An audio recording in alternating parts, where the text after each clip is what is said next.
Okay, very good morning to all of you. It's a pleasure to welcome all of you to this workshop on reinforcement learning.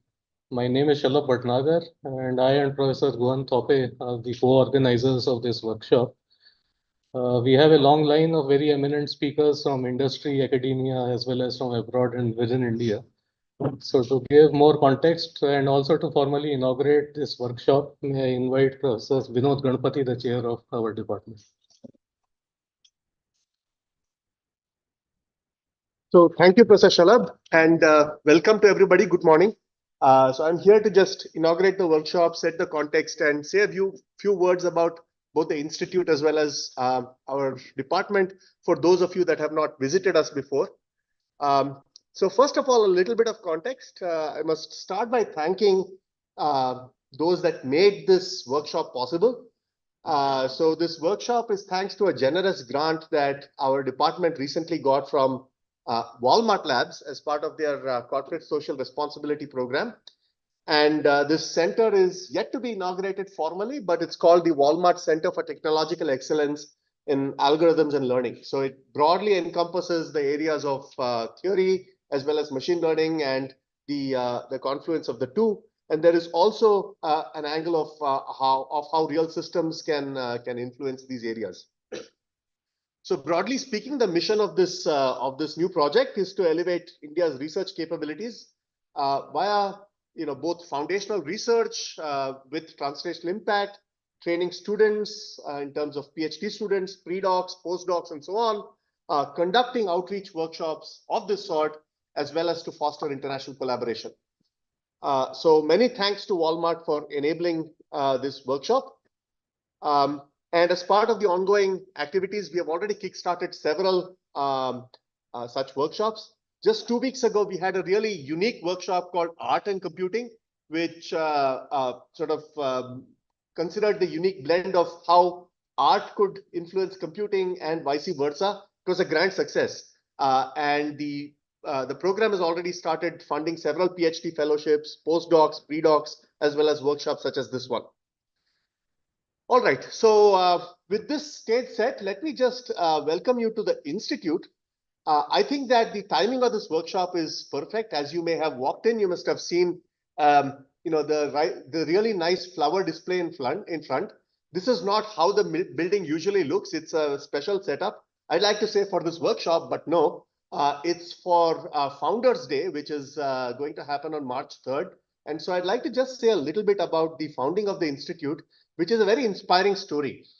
So Founders Day, March 3rd, is actually J.N. Tata's birthday. And so the Institute came about as a result of the vision of 3 people, and it was founded in 1909.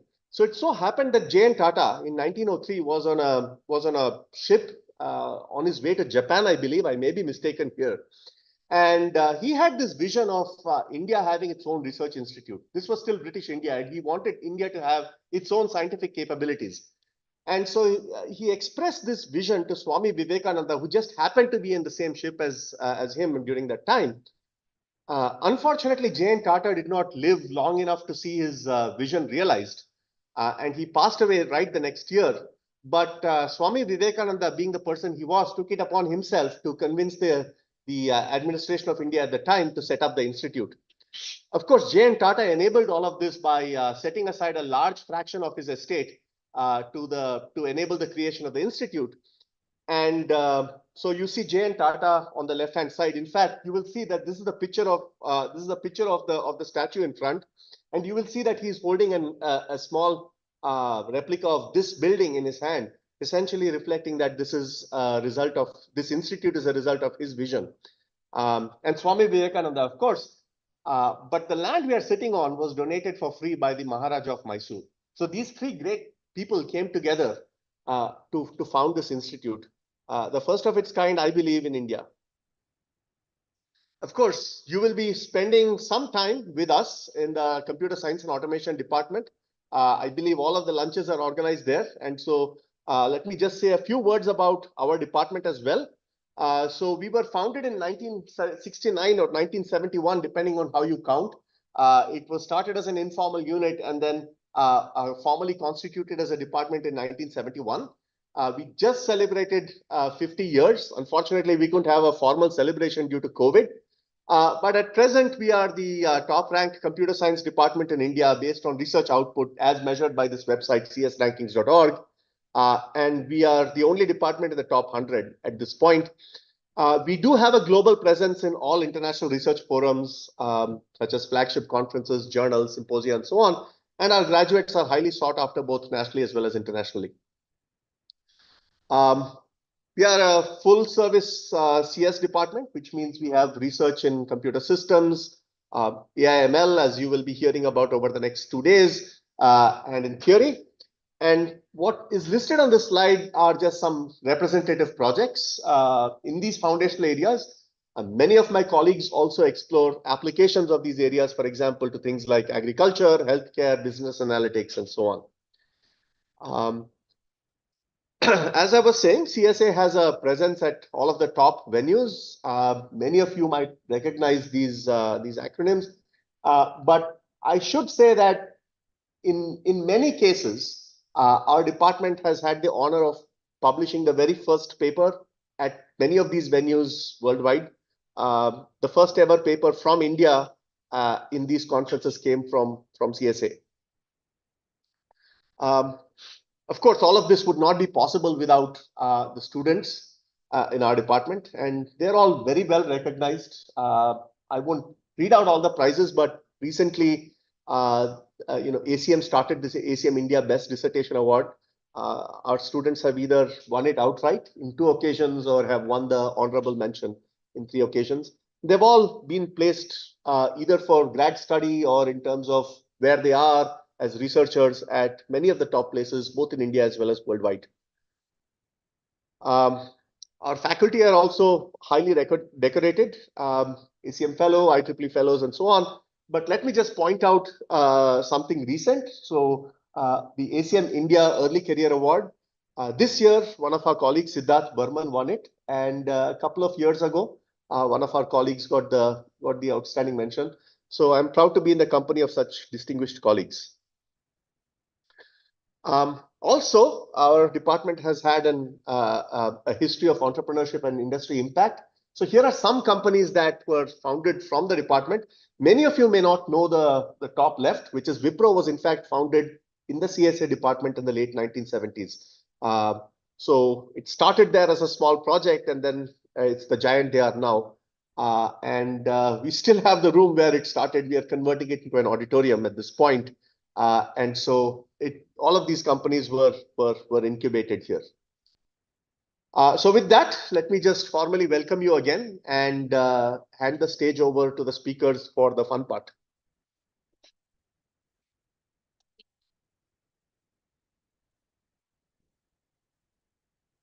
Thank you.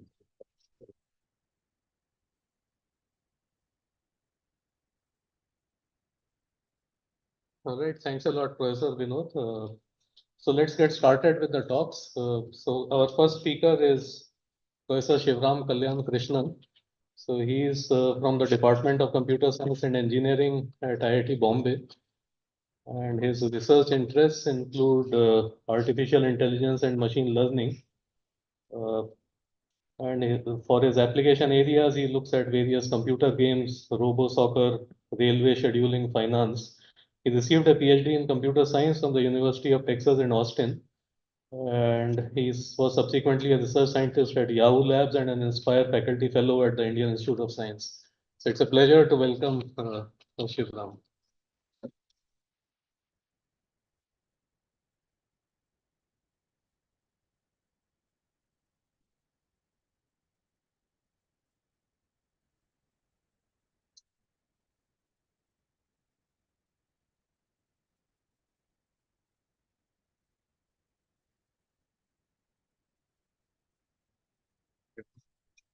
Just use this mic, right? Yes.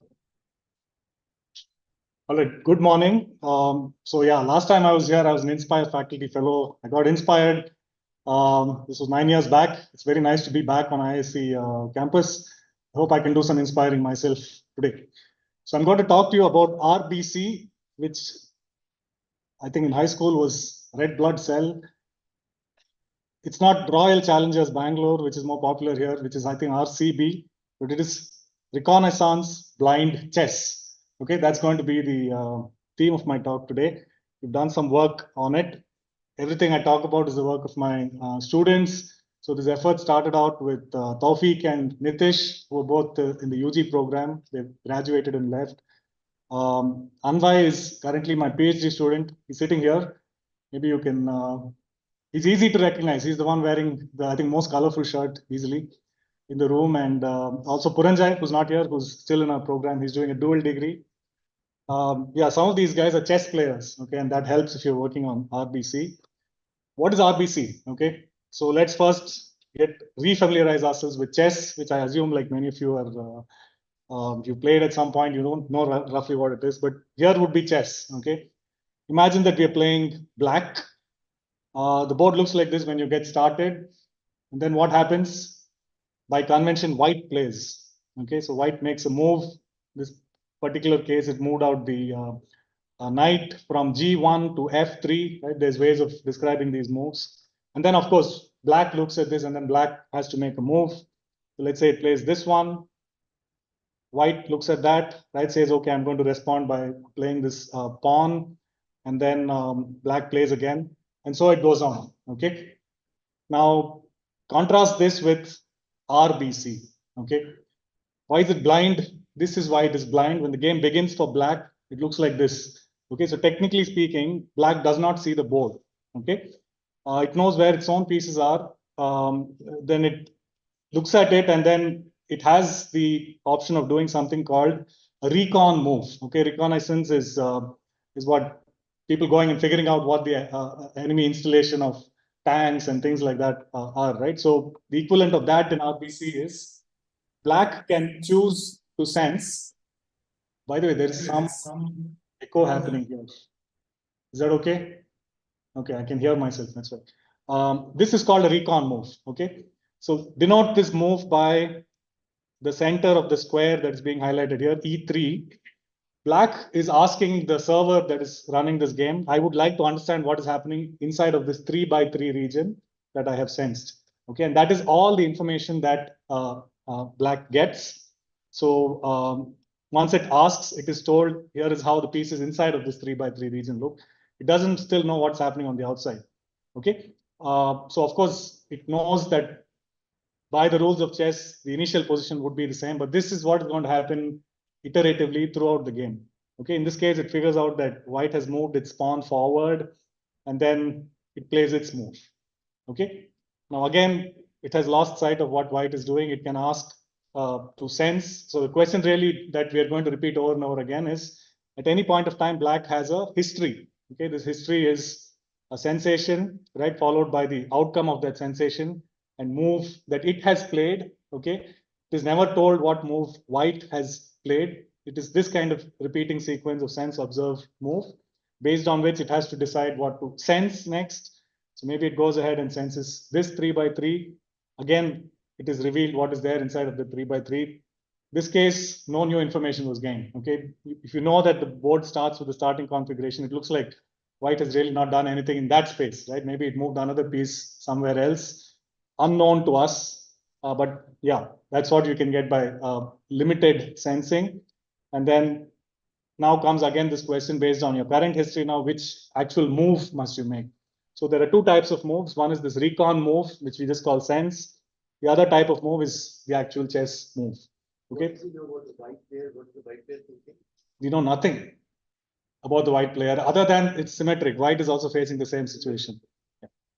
Except that white starts first. Okay. So yeah, so then black goes ahead and plays something maybe. All right. So yeah, a couple of other things. It might come up later in the talk. There are some small diffs between RBC and chess. The other bit of information that the players get, apart from the sensing, is whenever a piece gets captured, right? The server tells them that a piece has been captured. Doesn't really say where it has happened, who got captured, but sometimes it's possible to infer that. So you know where captures have happened. There's also something called a null move. Okay, in RBC, a player can say, I'm playing the null move, which means nothing happens. Okay, no piece gets moved. You can't do that in chess. Maybe one or two other corner cases like this, but I think this is sufficient for us to really go forward with how RBC works. So I'll take another 5-10 minutes to bring out what is the challenge in RBC. I mean, you've already seen it, but technically, right, what does this entail over and above what we're usually dealing with? And then I'll go on to describe our agent, which is called Fiano, but precursor to that is the agent we inherited, okay, which is a public domain one that the organizers published that's called Strange Fish. And after doing that, I'll give you the results, how we fared, right, what the strengths and weaknesses of our agent were, and so on. Okay. Okay. So yeah. Yeah, you can't play again. You've lost your chance. If you play an illegal move to a, let's say, a square where somebody is already there, sometimes it would be executed up until, so suppose you're trying to move, let's say, okay, let's say you're trying to move your queen along this diagonal. You say, I want to take the queen to h4, but there is something blocking you. So it'll kind of get executed until that. Right, so imagine there's a check and you don't see it, and you're supposed to be not. Okay, so yeah, so then the opponent has to come and cut off your king. It doesn't work by checkmate. The opponent actually has to play the move of taking out your king, and then the game will end. So if you miss the check, if you miss the check and your opponent also misses executing that check. Yeah. It's like how children will play chess, right? You want to take your king and then. All right. Right. See, for long, right, games have been like achieving like good results in games, board games in particular, has been like sort of holy grail of sorts for AI, even from the time it got conceived in the 50s. In fact, pre-50s, right? It is said that Turing wrote a program for playing chess, which he did not have a computer to execute on, so he executed it by hand, right? But then chess was a holy grail for a long time until in the 90s, right? We had Deep Thought and Deep Blue programs built by IBM that beat Kasparov at that time. But it's gotten to a stage where programs sitting on your phone now for playing chess can beat Magnus Carlsen. Backgammon has been like a poster child for reinforcement learning. In the 90s, Jerry Tesaro built this TD gammon agent, right? It's basically doing Q-learning or some kind of value function learning with, believe it or not, neural networks, okay, much smaller ones. That was able to compete with human beings at that point of time. It's a smaller game. He had a few tens of features that he manually crafted from the game based on which the policy was learned or the value function was learned.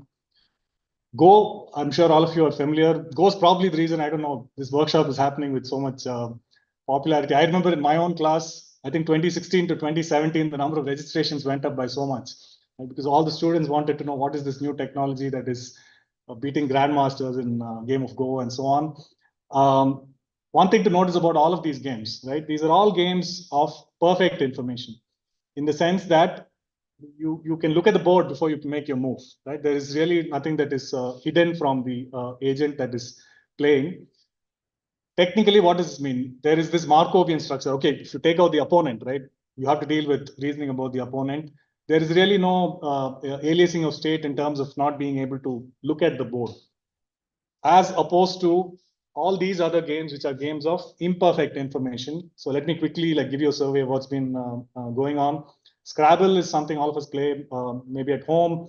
What is hidden in Scrabble? You don't know what tiles your opponent is holding. I think around 2000, right, there's a program called Maven that was built for Scrabble, which is supposed to be like very good. but I think the jury is still out because it's very hard to, let us say, compare it with human performance because you have to play a very large number of games. Maybe you have to play 1,000 games or something like that because the margin is so small, right? And I don't think human beings can play 1,000 games without getting tired and so on. But there's another program called Quackle for Scrabble. All of these, I think, play reasonably well. Poker has been in the news in the last 7-8 years. There's been programs both at Carnegie Mellon and Alberta, right, that have sort of surpassed human competence in different variants of poker, which is a game of, again, imperfect information. This thing called, I don't know, it's called Strategio or Stratejo. I'm not exactly sure, but this is one of DeepMind's things. Okay, I didn't know about this until 2 days back when I was preparing for this talk. So it looks like this is a game where I think, let's say you are playing white. You can see where the blue tiles are, but you don't know the identities of the blues. And these are not symmetric players. Some of them are generals, some of them are soldiers, some of them are something else. So that identity is hidden from you. Okay, and then when you go and try and take out a piece, depending on your, I don't know, rank in the pecking order, you will either take them out or they take you out. Something like that happens. It is again a large game with some imperfect information. Rummy is another game which is quite popular in India, where you don't know what cards your opponent is holding. So there are all of these games of imperfect information. Technically, they have been harder. Okay, they are still, right, the subject of ongoing research, and it is really in that sense that RBC is also something we should be looking at. What is common to all these games?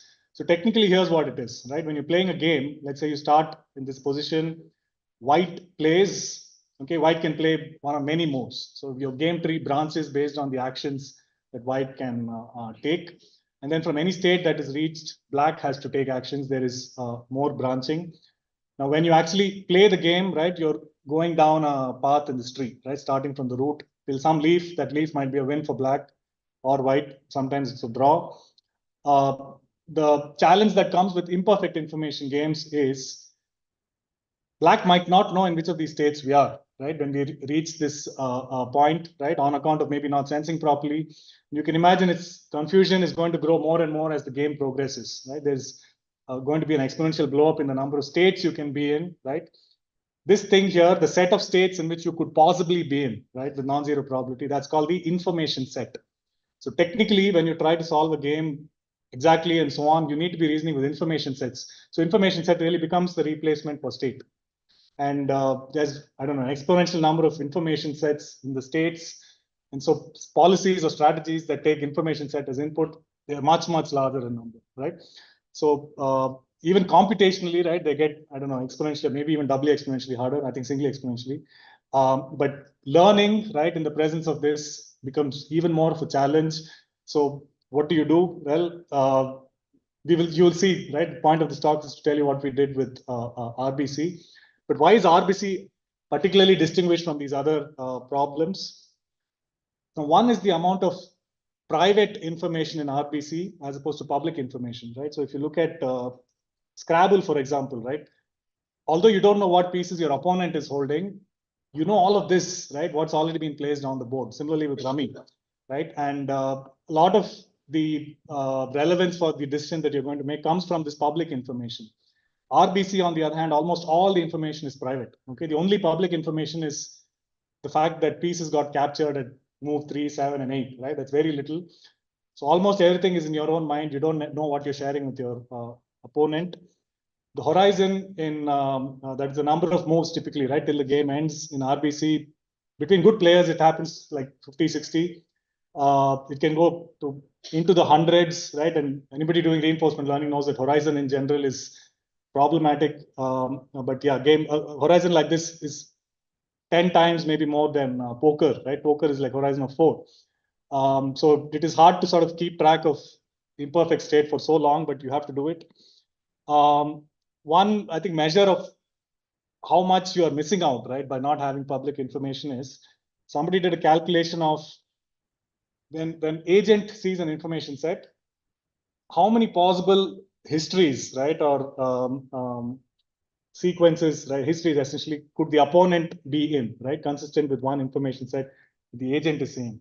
Now, that is extremely large for RBC. Okay, somebody estimates 10 to the 68.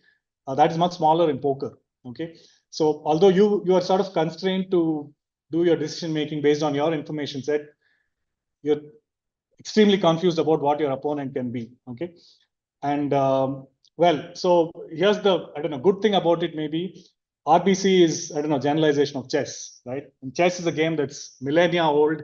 There's hundreds of years of good theory, understanding of chess. Maybe that can be brought to bear, right? Maybe we can use that to some good effect to design agents for RBC. That, of course, is the approach we take. There is a little bit of caveat here too. Okay, RBC is, of course, internally chess, but it's also unlike chess. So look at this on the left, right? So from this board position, imagine the bishop was here. If white were to play this move, right, moving the bishop to directly attack the queen, you wouldn't do this if you're playing chess, right? Because then the queen, unless you're playing with a kid, because then the queen will just come and take the bishop out. You've lost your bishop. In RBC, there's a small chance that the opponent is not going to sense what's going on here, right? So if they're caught napping, you can actually go and take out their queen virtually for free, right? This is called a sneak attack. So it's not such a bad move in RBC. Here's a contrasting example. So if you're in this end game situation, moving your pawn up would be the right thing to do in chess, right? You can eventually go and get it promoted.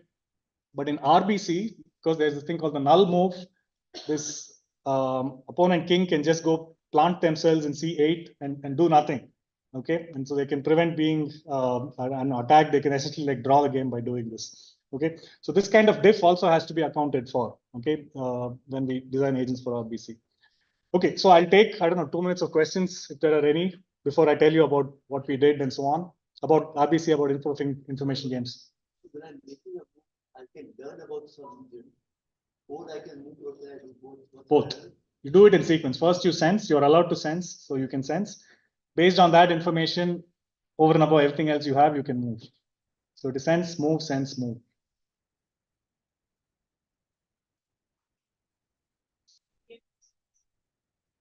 We'll tell you about that. Yeah, we have the choice of doing it however we want. Our agent does it in a particular way.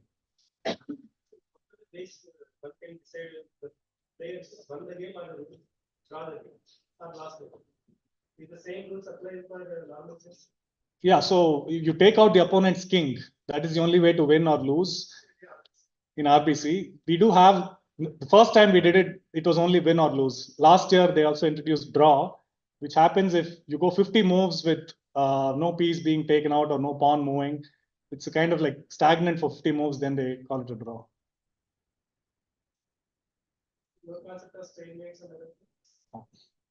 Maybe one more before we move on. Yeah. So in the context case, you said where there is an opponent is in the middle. So are we told the result of our move as well as that? You're not. You're not. So yeah, the queen would have gone to that square. You won't know that it is in that square.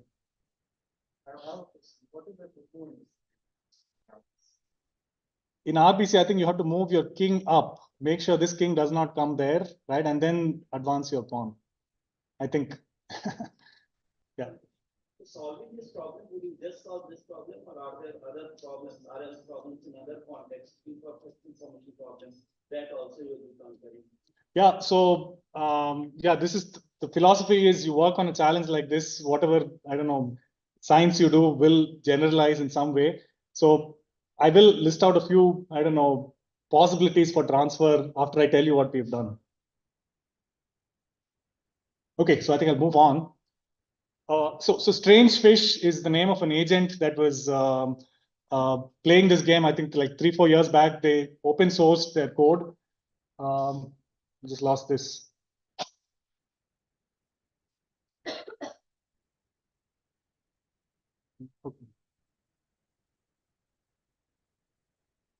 Okay, so Strange Fish does this, and you will see that any reasonable agent has to do this, okay?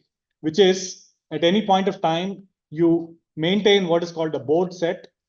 Board is like a state in the technical sense of a state, like a board in chess. So the board set at any point of time is the set of all boards that are consistent with the history that you have seen. Okay, whatever you have seen, that is your information, right? So every possible board that would sort of align with that sequence of things happening, right, would be in your board set. So just to give you an illustration, so most of my illustrations are from Black's point of view. Before you start, right, before Black starts, which means immediately after white has played its move, there could be 21 possible boards. Okay, white could have done 21 possible things. It could have moved each of these 8 pawns 1 or 2 steps ahead, that is 16. These knights either to the left or the right, that is 4. 16 plus 4 is 20. What's the 21st?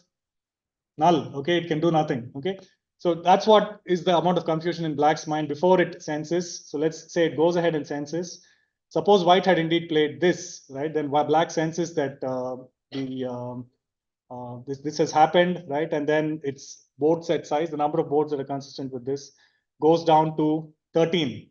Okay. Alternatively, right, had white played the same move, right, and black had placed its sense move exactly in the region that white had played, and it noticed actually where this knight was moved, it could collapse its board set all the way down to 1. Right? Think about it. If magically you can always sense where the opponent has played their move, right? You will never have like any confusion. For that, you need magic, right? Which you don't have. So in reality, your board set will sort of increase in size. So what does this baseline agent strange fish do? The primitive in any, I think, game when you play is you need to have an evaluation function, right? That tells you how good any particular board is. So strange fish internally uses this thing called the stockfish engine. For chess players, stockfish is a very popular, very good also like evaluation functions available for people to use freely for chess. So you take your for one particular board, right? You consider every possible move and the next state that you will reach at the end of that. You put that through your evaluation function. In the case of strange fish, it uses stockfish, and then you get a move. You get a score for each possible move. Okay. Now, with RBC, you don't have one board, right? At any point of time, you have a set of boards. So the way strange fish now handles this is essentially for every board, comma, every action, right, that you can play, you again pass it through stockfish and you get a score, right? So then for each board, you're going to be getting a score for each action. So maybe there's a red action, blue action, green action, and so on. So now think about it from the point of view of each action. You have to decide which action to play, right? So an action now is going to get evaluated on 100 possible boards based on that vector, right? That sequence of scores from all the boards, you have to decide which one is good. So the way strange fish does it, we also do it is you look at some statistics from the distribution, right? You look at maybe the average sort of score of over those 100 boards in your information set. Look at the worst possible thing, look at the best possible thing, combine them in some way. Okay, so that's what strange fish does. It's a combination of the weighted mean, min, and max of the scores over B. Oh, sorry about this. Scoring is for a traditional not game. So all the build-up is kind of negated because it is using the traditional system. What is the alternative? So I'm saying tweaking it. We tweak it also. So good. So the question that he brings up is really like the point of this talk. You have to reuse chess to the extent you can, right? Because you don't want to reinvent the wheel, but there is a price to pay on account of it. In fact, I think twice we pay that price and we'll see it. Yeah.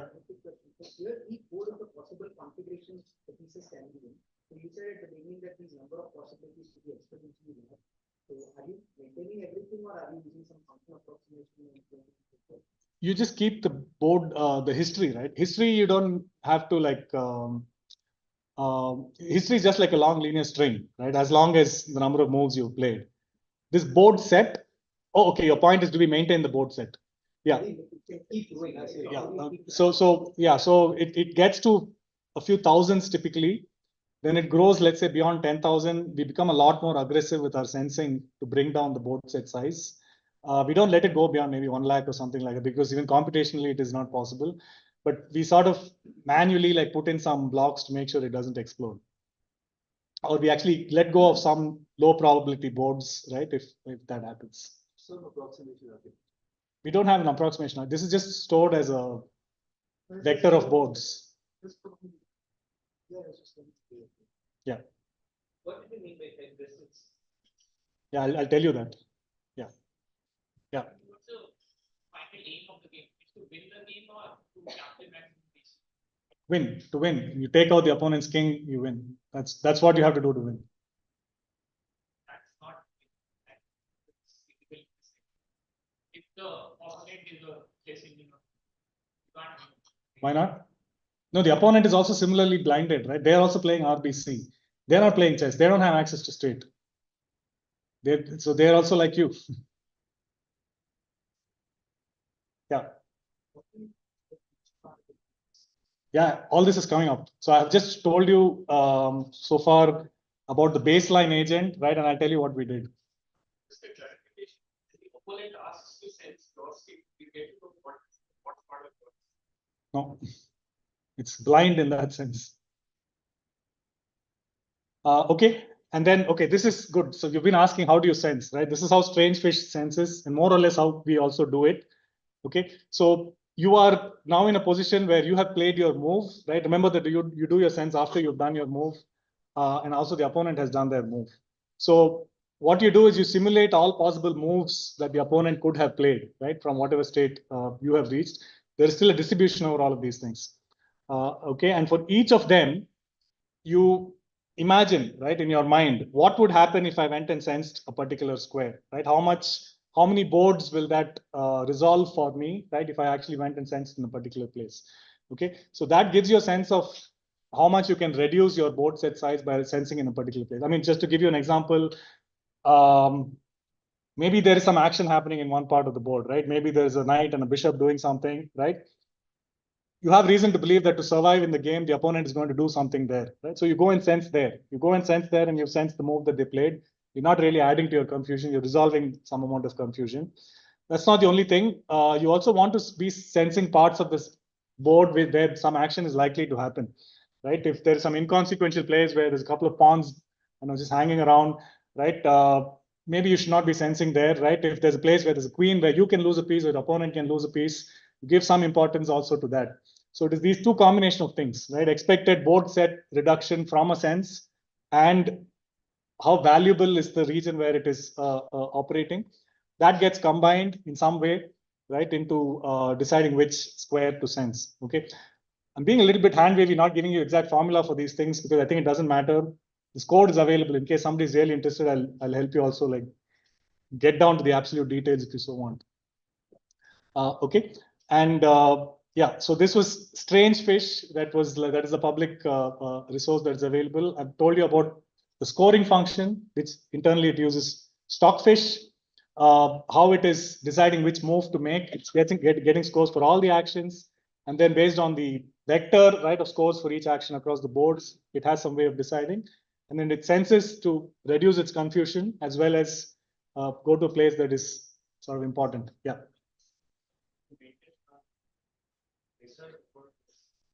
Measure over? Yes. Coming up. Before each move, you sense, then move, sense, then move. You're trying to beat Strange Fish. We are trying to beat any opponent. In these competitions, we played like 17, 18 opponents. Strange Fish is also one of them. But now I'm describing Strange Fish from 3-4 years back, which was the team that published its code, right? We built off that. But this is a world where the intrinsic problem is very hard. People have approximate ways of playing, and you want to solve a good idea. Correct. Yeah. Any illegal move also resulting null or something else. So if you're trying to move your rook forward and it's being blocked, it won't move. It will just stay put where it is. Null. Yeah. And you won't know, you don't know that's what happened. The opponent also does not know that's what happened. But we can see our own. You can't see your own pieces. You have to reason about your own pieces. So yeah, you can reason quite easily if it's not an illegal move, but for illegal move, maybe you get that information only by sensing. So yeah, you can see your own pieces. You can see your own pieces. Okay, I stand corrected by my student who actually did the coding. You can see your own pieces. So what happens when you do an illegal move? If there's an opponent piece on that square and you want to move beyond that square, you end up capturing the opponent piece. And you know that your piece has made a capture on that square, but you don't know what it has captured. Okay, so that's a correct answer. All right. Sorry about this. And in all of this, is there like a motivation to solve a real world problem or just is the thing? For now, the motivation is RBC. But yeah, the questions already come up, right? What can we take away from this? Maybe a few ideas. this to me, it's like what is called as a test. So I want to know, do you have at least some bounds on what the optimal score can be? Maybe not the exact value, but some bounds, and do you know how close you are? Like, because it's not clear, even if you keep improving, how much you will be able to. Even for chess, you don't know that, right? A game of perfect information, simply because the tree is so large, right? You might have an idea about how to do it, but you can't do anything computationally on the graph. Yeah, there is a lot of, I don't know, blindness happening here also. That is not by design. Can somebody fix this? I don't know why it is. Is it loose contact or something?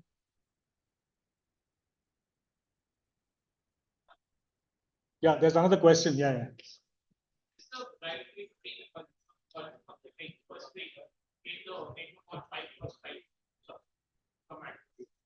You are allowed to see bigger command.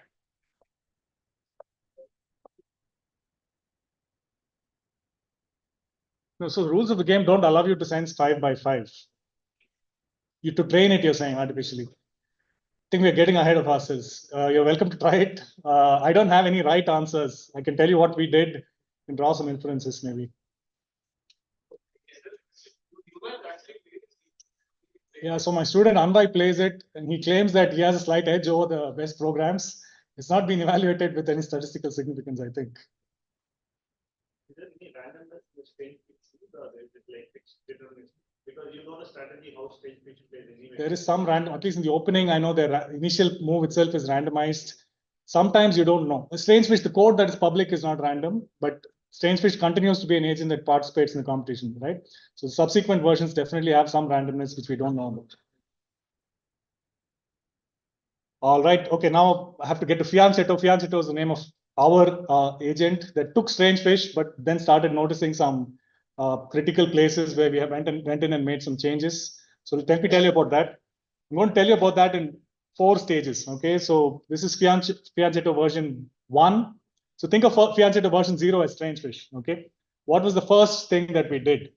So the first thing what we did was to swap out Stockfish as an evaluation function in favor of what is called LC0, Leela Chess 0. This is an alternative resource that is available in public. People who play chess might know about LC0. Now, the big difference between LC0 and Strangefish is LC0 is single neural network. Okay, in goes the state, out comes essentially a policy. Okay, this is trained quite similar to how AlphaGo trains a policy network. It also prints out a value, but the effect of this is you can get reasonable scores for every action for a state in one pass, okay, without having to feed in state, action, next state, and then get past that through an evaluation function. Sort of in one fell swoop, right? You're getting information for all the action on account of LC0 giving you a policy, right, rather than a single score. It also gives you an evaluation for the state. Okay, as opposed to Stockfish, which takes a state, you'll populate it with the next state that you get for a particular state and action pair, and then run it through this. It's got actually a search procedure that happens. It takes more time. It gives you a better evaluation, but it takes more time. So we wanted to conserve time so that we could do other things. So we put in LC0, and there's a question.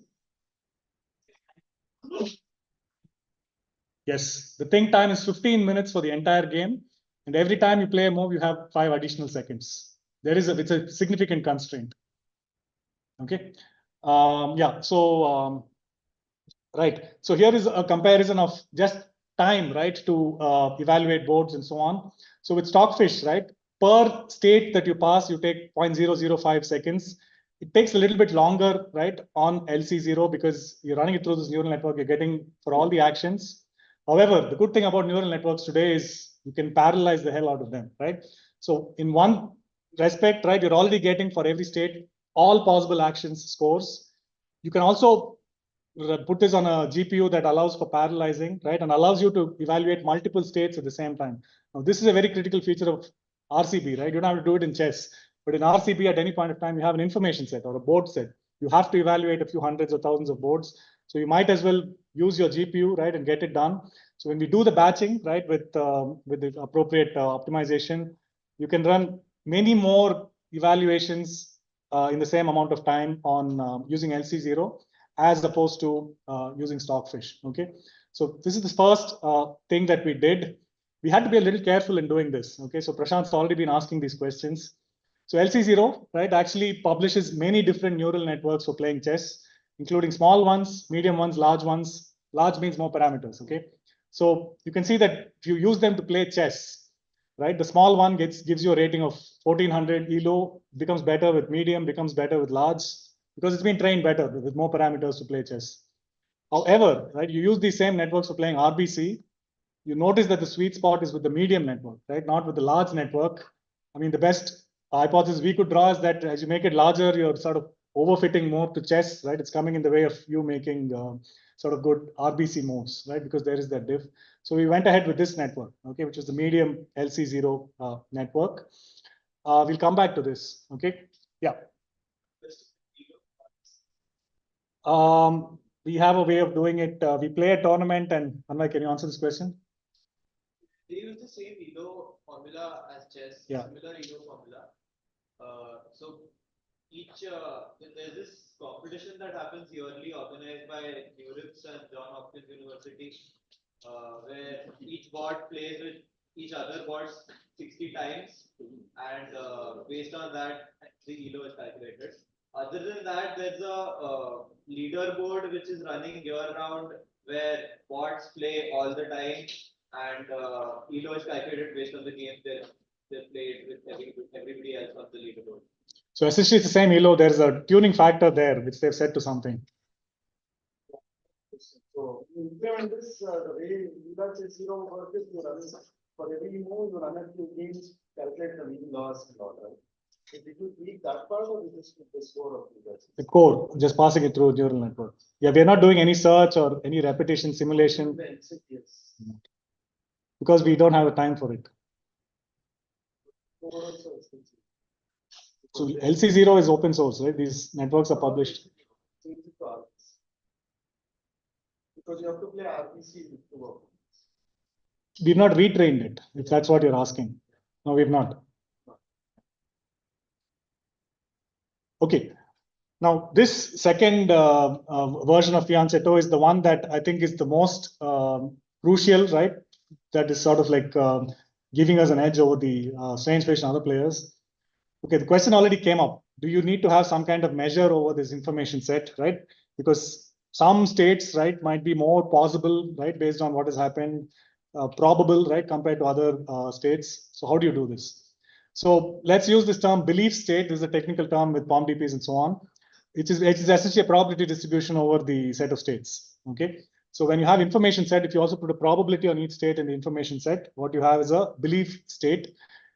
Now, when you have to, for example, do that aggregation and decide which move you want to make, you might want to give more importance to more probable, more believed states within that information set than less believed ones. Okay. Now, the first thing which we can already get out of the way is at any stage, the set of states that are there in a belief set, that is sort of straightforward to calculate just using some logic, right? We've already done it. Remember, I showed you how you maintain a primitive set of boards. So that you can do, okay? But how do you ascribe probabilities to this, right, in some principled way, so that you can use those to decide which actions you're going to take, right? First, how does strange fish do it?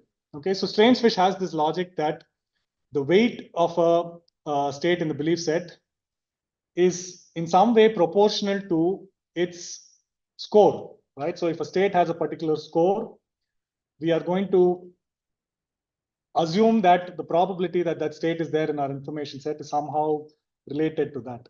Okay, so this might be from the, sometimes when I say give these scores, you have to account for the fact that it might be from the opponent's point of view and do a minus and so on, but don't worry about that. But this logic, I know it's got both a, I don't know, positive and a negative. So essentially, if you have a board set, right, you're kind of going to be scared of boards which are sort of good for the opponent, right, and bad for you. You're going to say that these are the ones which are likely to be there. So let me sort of play safe based on this, right? But this modeling, right, ignores what you thought about these boards, where they came from in the preceding step, right? So suppose the only way a board can be there at time step t+1 is for another board to have been at time step t, right? And a certain sequence of actions, observations to have happened. And probability that it could have been at both step t was very small, right? That is not getting reflected when you're only looking at the current snapshot to decide what the belief is, right?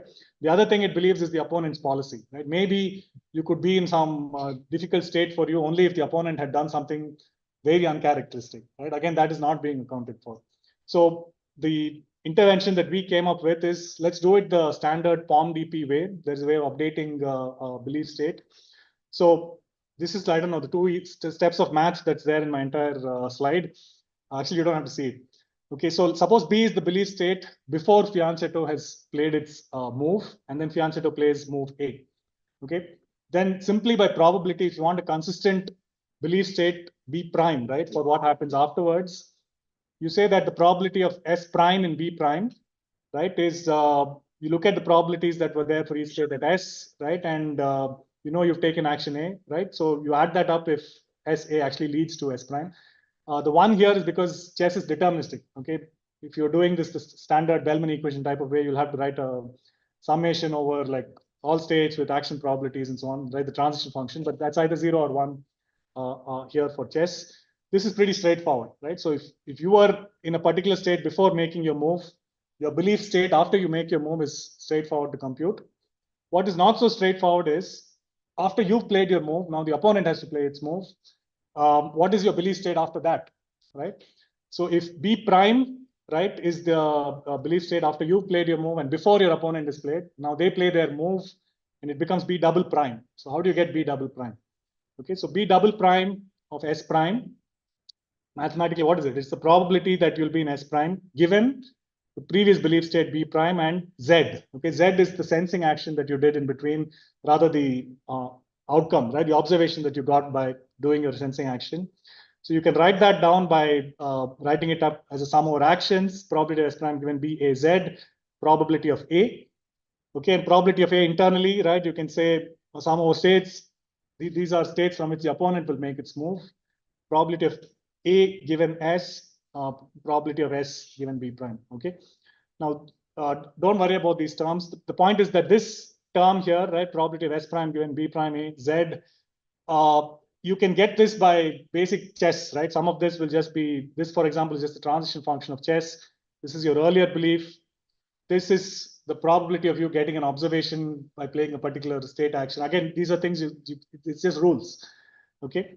The part that is not really like clear how we should handle here is what is P of A given S? Okay, what is the probability that if the opponent is in state S, they will play action A? This is what you could call the opponent model. Okay, how does the opponent play? So if you want to know what should my belief be after the opponent has played, you need some model of what the opponent is doing, right? Yeah. It looks like you are presuming the opponent's P of A given S is stationary. Is that correct? Because that will keep changing with time. We are making so many assumptions that are not valid. Okay, so he just made a point. We are assuming that the opponent model is P of A given S. Does the opponent have S to decide which A to play? The opponent is also playing RBC, right? The opponent has some history, right? The opponent does not see state. So its policy is also something much more complicated, but which we don't know what it is, right? This is just to simplify life, right? That we are saying that let's assume, right, hand wavily that the opponent has has access to S, and then decide which action it plays. Okay, so that's one big assumption, that the opponent is Markovian, which it is not. What is the other assumption? The other assumption is exactly what P of A given S is. What would be a reasonable model of how the opponent is playing? Somebody wants to guess? First one, you are based on that, right? You could do that. That might be one way of doing it.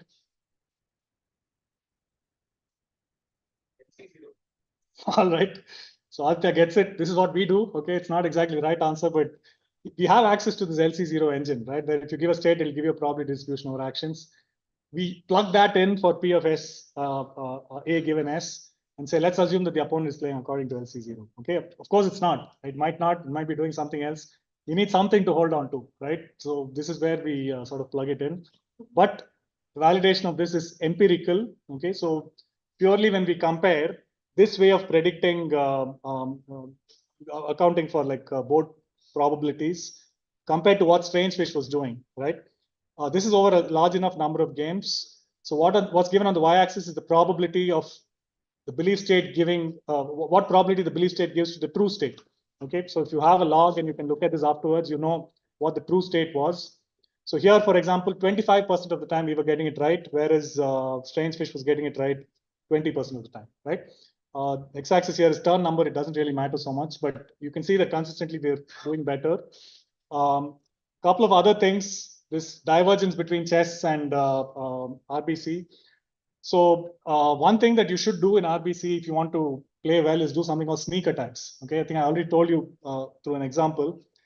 So imagine here that white just takes its bishop out, gives like a direct threat to the king. It's a check, right? You wouldn't really be doing this in chess because they'll have some way of accounting for it. But in RBC, it's not such a bad thing to do. If the king is not watching, right? You can go and take it out in the next turn. But compare similarly another sneak attack only with black's pawn now being at A6, right? This one's a little bit more risky. Because what my students did is they identified a few such categories and went in and tuned incentives to supplement LC0. We take the LC0 score and then we add some of these sneak attack bonus points for certain moves in order to incentivize these. Okay, if you didn't do it, we'll be playing like good old-fashioned chess. You have to be a little bit ugly to play RBC. Okay, this is one thing we did. The other thing that we had to do is to do something to control the board set size. Okay, the board set actually becomes very large as you go down the tree. If you're playing move 30, 40, right, could be running into tens of thousands. You don't really know what is going on, right? So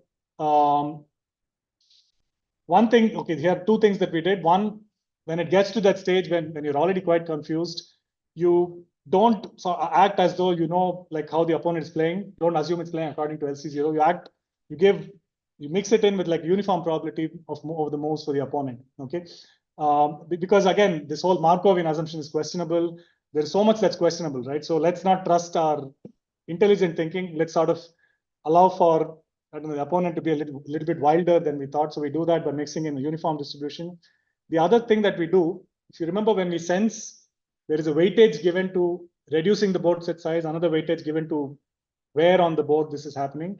We increase the weightage given to reducing the board set size. So we will be sensing in places where there's a higher chance that the board set size will come down if you sense over there. Okay.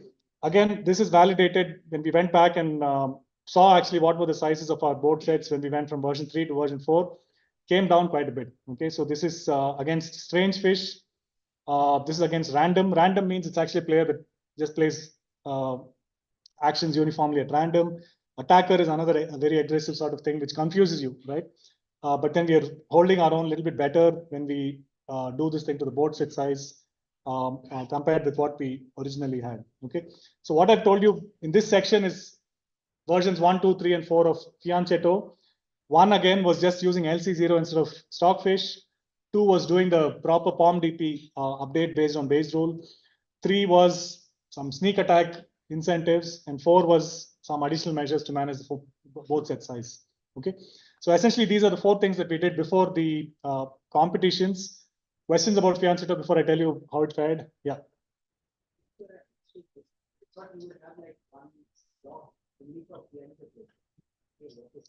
Sorry. So these are all for Fianchetto. Blue is version 3 of Fianchetto that was not being aggressive. Orange or red is version 4, where we started doing this. This is our average board set size against different opponents. Okay, this is when we play strange fish, when we play Oracle, Trout, and so on. Is there a reason why it is changing up? Yeah, because strange fish actually plays strange. It does not know. Actually, it knows, but actually we don't use it. We could use it, but we don't. It is changing because strange fish actually plays good moves. It plays pretty much like LC0. So our model of strange fish is actually not that bad. Random and attacker and so on, they play wildly, right? So the board set size, the confusion increases. Yeah. Very tempted to ask it. This will be the last question. I don't want to repeat your time. So things like null move breaks chess theory. Like you take Zubzon, the Indian position. But if you use a Stockfish scoring, probably there is some component where it says that okay, if I can push the opponent to Zubzon, I will win. But here the opponent will just play a null move. So that part of the scoring, did you change or this? You've just identified a big Achilles heel of ours. We've done nothing about null moves. I think we got away with it because nobody is doing much with null moves. It's there. Yeah, the thing with endgame is you can also be highly uncertain. I mean, it's hard to endgame, like Anvai has a roadmap. One of the points on which is what to do with endgame. You're extremely confused in endgame because it's sometimes hard to, especially if you have like. Such stable cases, just pick it out from some table. Right. Whereas here you're saying that you have to redo the game because of null. So maybe that would be a starting point, right? To do null moves with chess. You have to redo the game with null moves and then. Yeah. Okay. 10 minutes. I thought I started at 9:15. Anyway, so I'll finish up. Okay.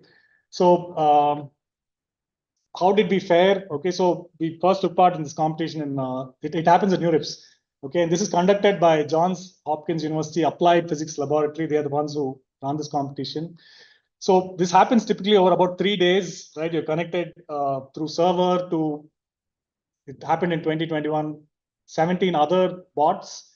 You play 30 games as black, 30 as white against each of them. Okay. And this is Fianchetto's score. So we won, okay, quite convincingly that first year. You can see that in terms of ELO points, we were almost 100 better than Strangefish 2. Okay, Strangefish 2 is not the Strangefish that we started using. It is those same people who made like a subsequent version of their agent. So we were beating everybody pretty much at least 2-1, okay, in terms of wins and losses. And overall, it was quite right. We won by like very comfortable margin. And then we went back and saw, right, all these changes that we made, are they the ones that helped, right? So when we did this post competition, we were actually able to validate what we did. So this is version 0, which is the Strangefish. Version 1, remember, was just LC0. Maybe for now, don't look at the intermediate. These are all with separate opponents, but this is like the aggregation of that. So we actually started doing slightly worse off when we moved from Stockfish to LC0. Okay, but remember, we were playing much faster and we had more time. We had time precisely to do that belief update. Okay, that belief update is fairly computationally intensive. You can't do that if you're doing Stockfish. We were able to do that using LC0, and when we did that, right, you can see that we went from 240 to 297. Right, that is really, I think, the biggest jump that happened for us. With sneak attacks and things like that, it improved by a little bit, right? It actually improved against some agents, not against others, and so on. But in sum, right, all 4 of these things that we did helped us to some extent. So quite confidently, without making too many changes, we went to the next year's competition, that is NeurIPS at 2022. And things didn't go so hunky-dory. We ended up second at the end of those 3 days, but we had a little bit of anxiety over those 3 days to see why we were not playing so well. Okay, so we ended up, not last year, but 2 years before, maybe 80, 90 points below Strangefish. We also had close competition from some of the other players, right? So we didn't have like a win in aggregate, a winning record against this team called Chateau. We were losing to them. They were also losing to others more than us, right? So they, in terms of ELO points, they didn't get ahead of us. The ranking is based on ELO points, finally, right? And so this made us introspect. I mean, second's not bad, we'll take it. But why, right? Did we not play as well as last year? We did not really make any big changes to our agent. So when we went and replayed games and saw what was happening, we noticed that we were making many blunders, okay? Blunder is a name that I got from my chess playing students. They just feel really bad if you play a move like this, and we were. So here is a position where, yeah, the opponent rook came and attacked us, and the king moved to this square. So what happened after that is the opponent sort of just came here, and they would then get our rook in the next move, right? So we lost our rook. We might have gone on to lose that game. Had we instead played here, right, we could have avoided all of this. And what is a little disheartening is that it is not that the agent was uncertain about these states. We went at that point of time, right? The agent actually knew this is what is going on. Somehow the scores, right, given by LC0 to these 2 moves actually led us to believe that this was a better move than this. Okay. Another one here where, yeah, so we went ahead and took this pawn out, and then the bishop came in and then took our pawn out, and then it took our rook out next, right? Because otherwise it would have taken out our king. We had to move the king, and then it takes out the rook. There was another move we could have played, right, which would have done better, right? So our analysis essentially showed us that LC0 was actually giving us incorrect results, misleading results for these board states, right? But then it should have happened also the previous year, right? Why is it that in 2021 we didn't really like notice this? It's because we were not looking. Okay, it also happened in 2020 when we went back in 2022, right, to 2021 to see what was happening. We did make such blunders also in 2021. Here is one example where I think we moved the pawn forward, right, and then lost our rook rather than we could have moved the rook forward. LC0 actually like told us to do this and we did it. Why had we not paid attention in 2021? Because we won, right? So when you're winning, you're not looking for weak points. You feel happy and you go and celebrate. This is reality, right? This is literally the reason. But then now that we came second, we had to go back and introspect and saw all of this. We did a fix, okay? The fix that we did was a simple one. So we're using LC0 that essentially gives us these probabilities for state action pairs, right? It gives you like a score for every action that you can take from a state.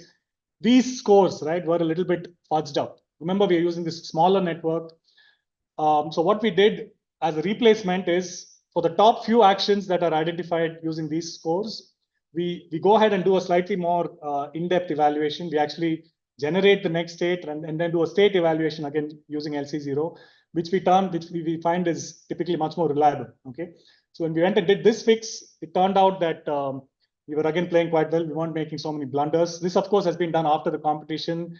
Strangefish 2, right, also published its agent. So when we played against that, we were winning, I don't know, 248 to 227 in the competition.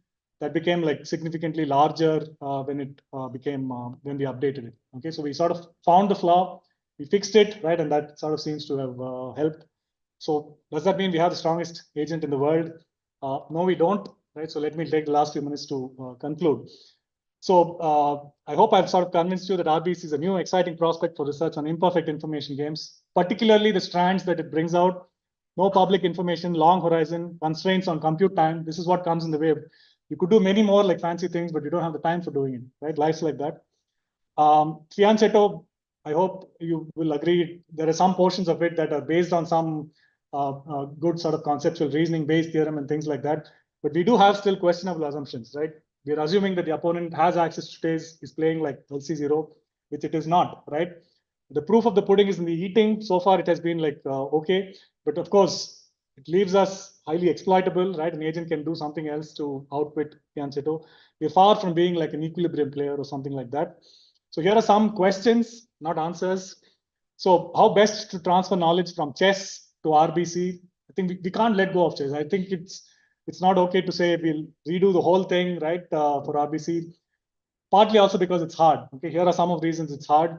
So MCTS, right, has really been the core element in so many gameplay successes. It doesn't work so well when you have imperfect, when you have hidden state. Okay, particularly this amount of confusion, right?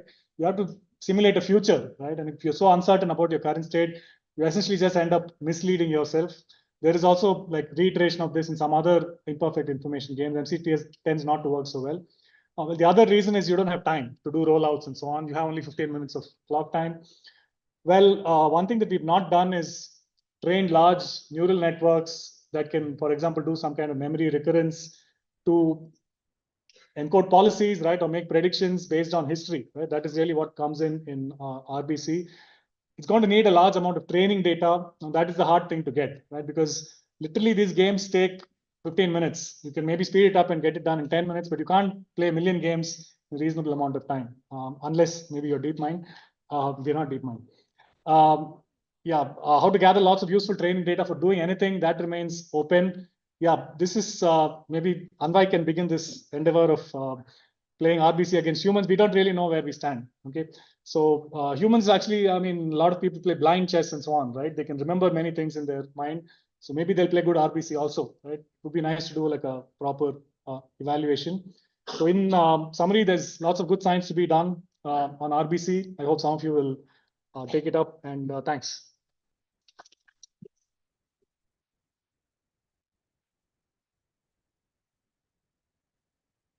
Questions. We found model of the macro data analysis. Because, for example, you can see how many captures have been done in the first 10 15 minutes. But there's no capture there.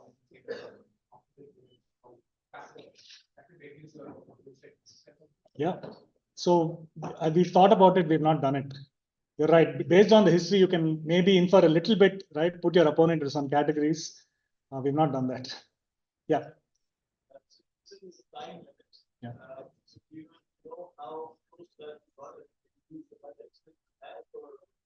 Yeah, actually, in some cases, we were running out of time. So we quickly had to play a random move so that the clock wouldn't run out. We are actually playing at the edge of that limit.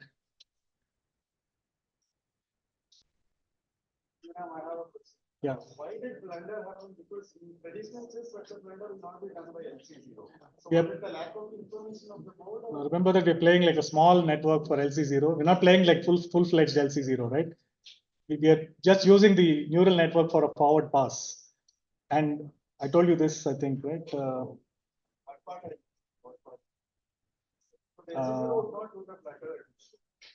No, so we are using not the best LC0 neural network, we're using a smaller one because the best one overfits a little bit for chess. It actually does worse in aggregate on RBC. There's no search. There's no such. Yeah, so in the interest of time, we'll close this session.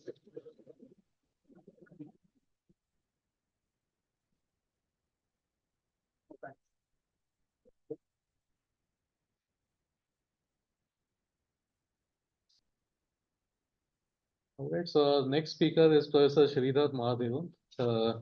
He's a research professor at the University of Massachusetts at Amherst, as well as a director at Adobe Research in the San Francisco Bay Area.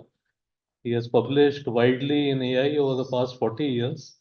He is an elected fellow of the IIISc, and he has lectured on AI and ML in over 40 countries. He is currently working on 2 books relating to the application of higher order category theory to generative AI. We are extremely fortunate to have you here, and he will be giving a series of 3 lectures. The first one is today. Welcome, Sridhar.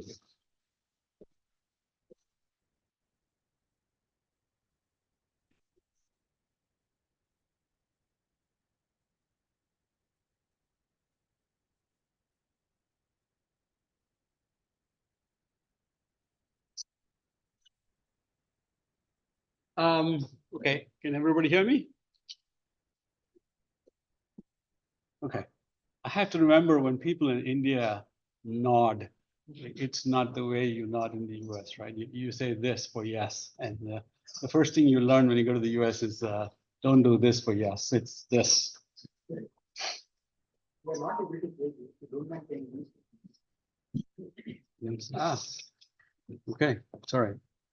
I'm glad I asked. Okay, is that better?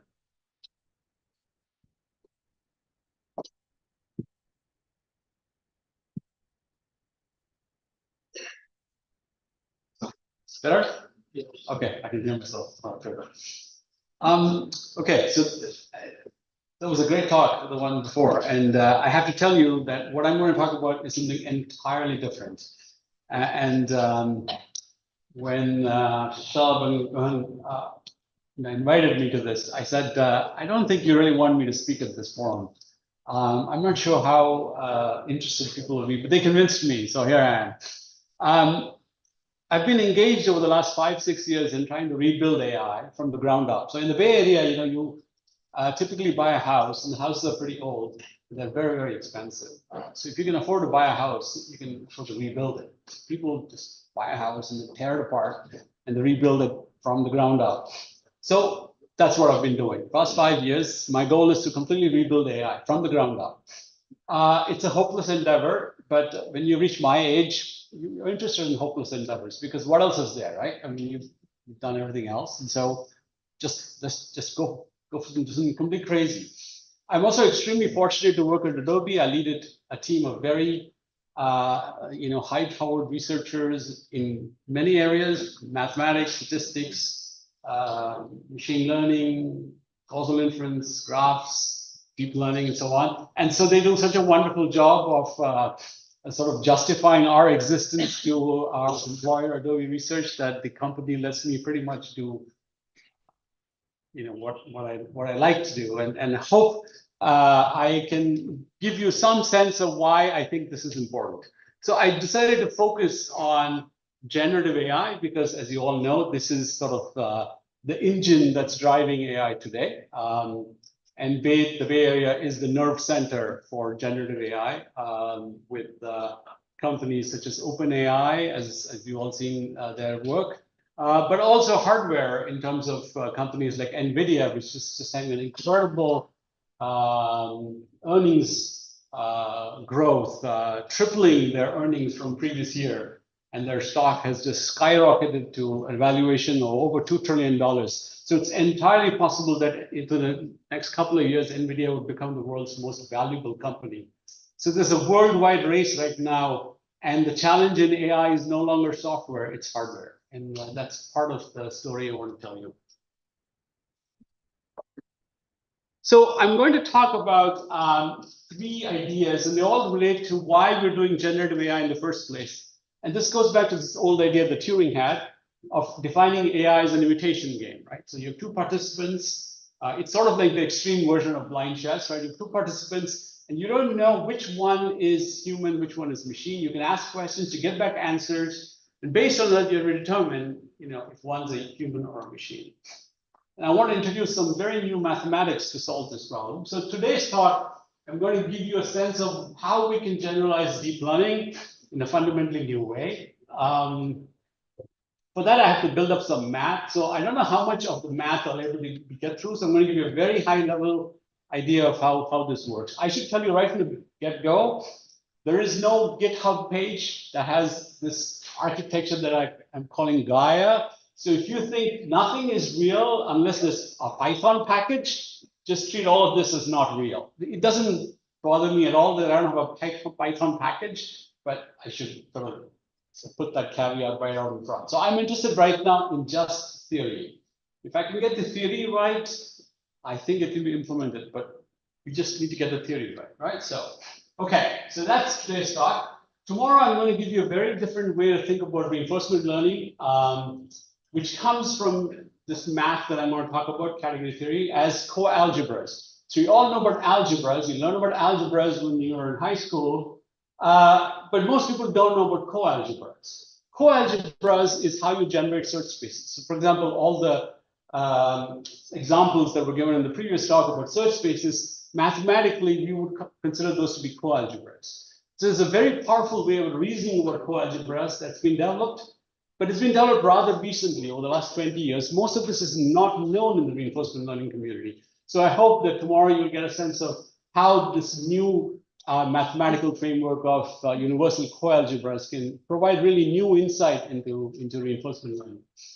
And the last talk, I sort of talk about the end of generative AI. It's sort of a pun. It refers to a mathematical construction that comes from the category theory.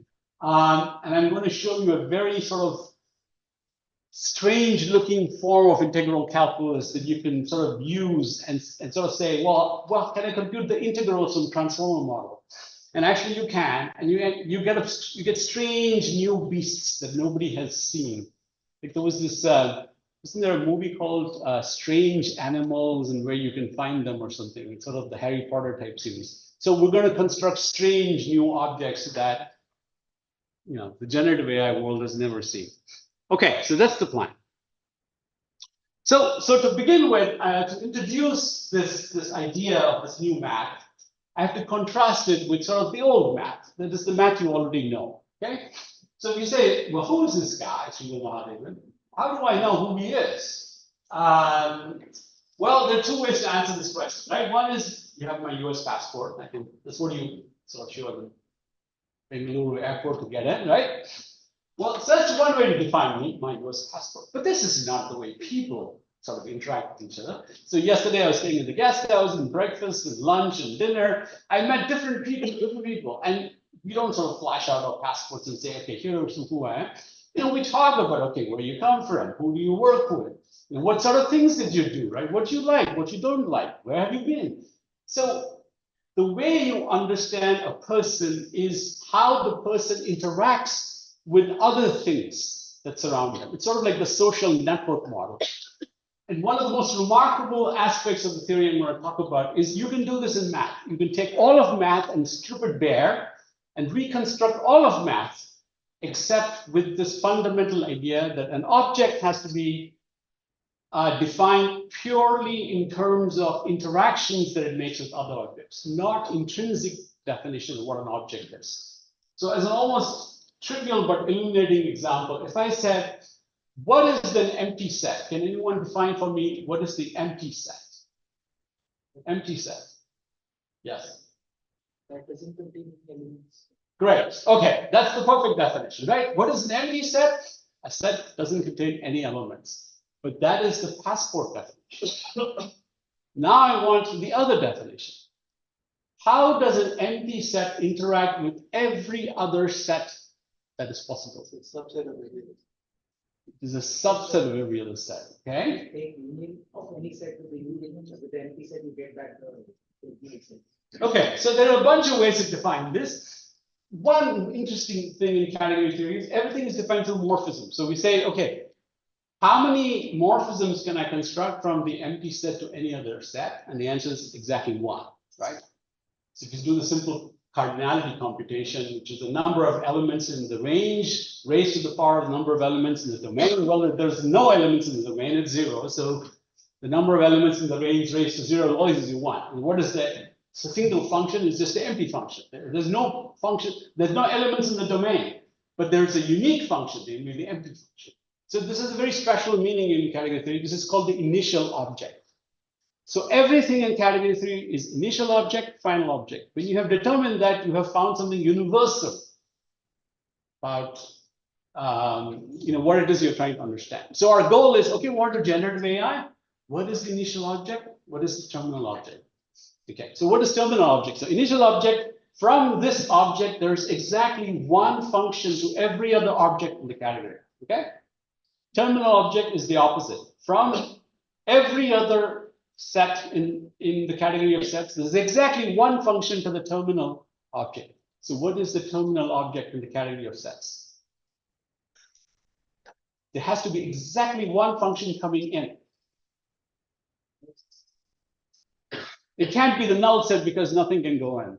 So you need at least something for you to actually define a set function, right? It is the set with one element. If you have a set with only one element, well, every element in the domain must map to that one element in the range, right? And it doesn't matter what that one element set is, we can just say star. But that's the final object. So we can define the final object in the category of sets as the set with one element, the initial object as the set with no elements. And this is what you do in category theory, but you do this for every single thing that you have learned in mathematics. And remarkably, you can rebuild all of mathematics this way. Okay. And so we're going to take this idea and we're going to now rebuild all of AI. That's the grand goal. So how do you do this? Now, normally I would tell you, wonderful, distinguished university, you just head to the math department and take the classes. And I looked. Unfortunately, as far as I can see, IISc does not offer a class in category theory. Maybe they do. I couldn't find it. They don't have any faculty members teaching category theory. So you're out of luck. So you have to learn the old-fashioned way, which is what I did. And this is a wonderful book by one of the masters of the field, Saunders McLean. I taught the graduate class at UMass in machine learning for 15 years. It was sort of the boot camp class. Everybody hated it, but they sent all their students to take it. And when you got to the class, you basically knew machine learning. And I used to tell my students, sleep with a copy of linear algebra, Strang or something like that in your pillow. If I taught that class today, this is the book I would recommend. Sleep with a copy of Saunders McLean under your pillow, because this is the field, this is the area that will provide the intellectual foundation for AI in the next 25, 30 years. That's my conjecture, that's my hypothesis, and that's why I'm putting my time into it. It is not the math of today, it is the math of tomorrow. So that's the way to think about it. So to introduce this idea of why is this math so different from everything else, I'm going to use this article written by a very distinguished physicist and mathematician, Freeman Dyson, who studied under a very famous Nobel laureate, Hans Bethe, at Cornell, where he overlapped with Richard Feynman. And then went to the Institute for Advanced Study. Well, one of the things he did was very young was he sort of put together all of these proposals for quantum electrodynamics and sort of explained all of them. So he was a very, very bright guy. And he got hired at the Institute, and he did many, many other things other than that. So this was a lecture he gave a few years ago. He died, not too long ago, called Birds and Frogs. So what he says is very important, and I'm going to blow this up so we can let's look at it, right? So what does he say? Some mathematicians are birds, others are frogs. Birds fly high in the air and survey broad vistas of mathematics out to the far horizon. They delight in concepts that unify our thinking and bring together diverse problems from different parts of the landscape. Frogs live in the mud and see only the flowers that grow nearby. They delight in the details of particular objects and solve problems one at a time. So then Freeman Dyson says, I happen to be a frog, but some of my best friends are birds. The main thing we're going to talk tonight is this. Mathematics needs both birds and frogs. Mathematics is rich and beautiful because birds give it broad visions and frogs give it intricate details. Mathematics is both great art and important science because it combines generality of concepts with depth of structures. It is stupid to claim that birds are better than frogs because they see further, or that frogs are better than birds because they see deeper. The world of mathematics is both broad and deep, and we need birds and frogs working together to explore it. So this is sort of the theme. So we need birds and frogs in AI. I'm going to give you the bird's eye view of generative AI. We're going to fly high like this 777 plane that I took all the way from San Francisco to Bangalore, direct flight, right? So flying like birds high above the earth. Most of the time, you don't see anything, but it's sort of extreme blind chest in the way. But your idea is that you see sort of things that are very hard to see if you're at low levels, right? So this is sort of the sort of theme I want to get across to you. Okay, so to begin with, what do we mean by category theory? So it's unlike the rest of mathematics in that it is abstract. And the founders of category theory sort of jokingly call it, abstract nonsense. And the sort of term stuck, right? It's a good way to think about it, but it's extremely powerful. And the last 60 years have only confirmed how useful it is in thinking about many problems. So a category is, in a way, it's like a graph. It's just a collection of objects. And the objects can be anything you want. That's one of the strengths of category theory. The objects are arbitrary. I'm going to give lots of examples of kinds of objects. But for example, you can think of sets as objects. So every black dot is a set.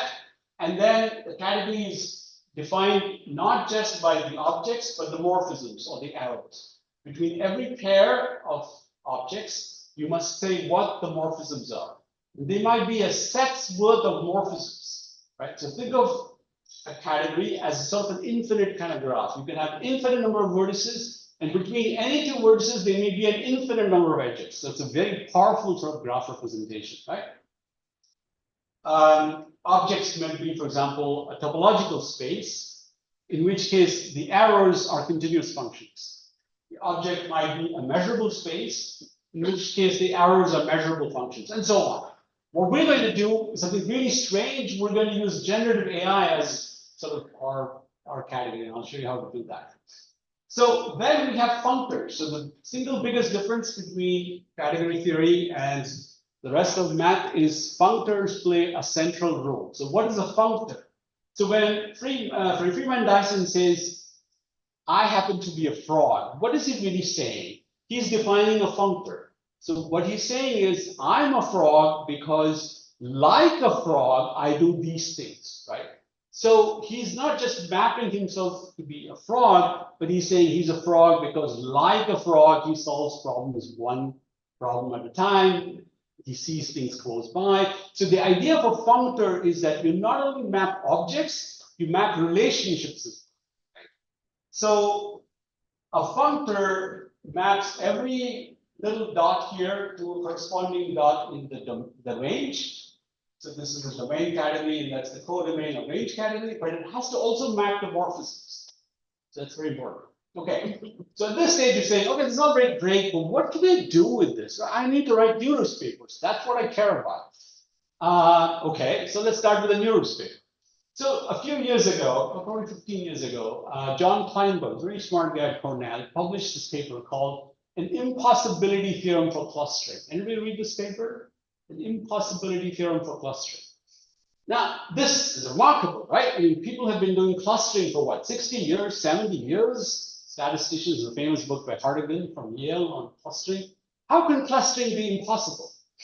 So what Kleinberg showed in this paper was he said, okay, so let's define 3 criteria for a clustering algorithm, right?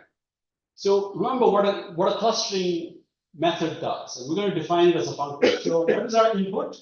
For clustering, our objects are going to be finite metric spaces, right? So a collection of points, could be each point could be, for example, a text document, an image, whatever it is you're trying to cluster.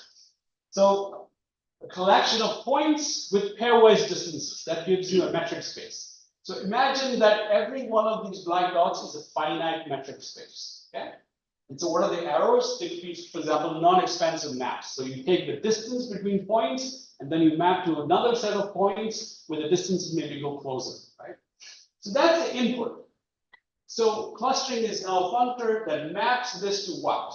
Well, you need to partition your set of points, right? And that's what a clustering program does. It basically groups things together. So the output category is category of the partitions of your data, and your input category is finite metric spaces. So why does this relate to Kleinberg's impossibility theorem? So Kleinberg said you need 3 conditions for a clustering program. One is if I take your clustering program and I change all the distances from, say, millimeters to inches, your clustering output should not change. And that sounds pretty reasonable. There should be some sort of equivariance property, right? Second property is a sort of monotonicity property. It says that if I take all the points in a cluster and make them grow closer to each other, and I take points in different clusters and I push them apart, the output of your clustering program should not change. Again, it sounds entirely reasonable. The third is maybe the one that people might have issue with. If I wanted here a particular partition, right? So I want a cluster with sort of these things grouped together this way, these things grouped. So I sort of tell you, this is what I want. Now you should tell me what distance metric should be provided me such that your clustering program will give me the answer I want, right? So that is for any desired partition of the points, there must be some distance function such that if I run a clustering program with that distance function, it gives me my desired partition. This is like a completeness condition. And what Kleinberg proved was no such clustering method exists. This is a remarkable result because how many thousands and thousands of papers have been written on clustering. So, and there it stood until there's a mathematician at Stanford named Gunnar Carlson who worked with somebody else, Memoli, and they published this paper saying, the problem is you're not treating clustering as a functor. If you treated clustering as a functor, not only do you not get an impossibility result, you get a uniqueness result. There's a unique answer that satisfies Kleinberg's 3 conditions.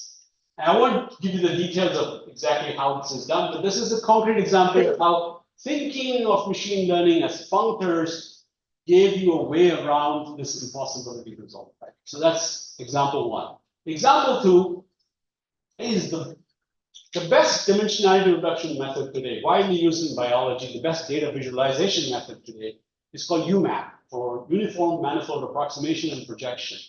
Anybody has tried UMAP? UMAP? Okay, you should. Now, the good news is, for all of you Python lovers, there is a Python package. So you type in UMAP into Google, it comes up with a repository. It's been downloaded millions of times and widely used. Now, you think, great. Okay, then you understand how UMAP works. You're going to be out of luck. The math is beyond you. I'd be very surprised if anyone in machine learning can explain to me how UMAP works, because it uses higher order category theory. It's just math from a completely different area that machine learning people are just not used to. But the point is, you can use this math to design state-of-the-art algorithms. And it's no surprise to me that both clustering as a functor and UMAP were done by mathematicians, because they know this math and you don't. So lesson is learn the category theory now before more mathematicians start invading your field, and you're wondering what else you're going to be building, right? So this is sort of my high level pitch. So how are we going to apply this to deep learning?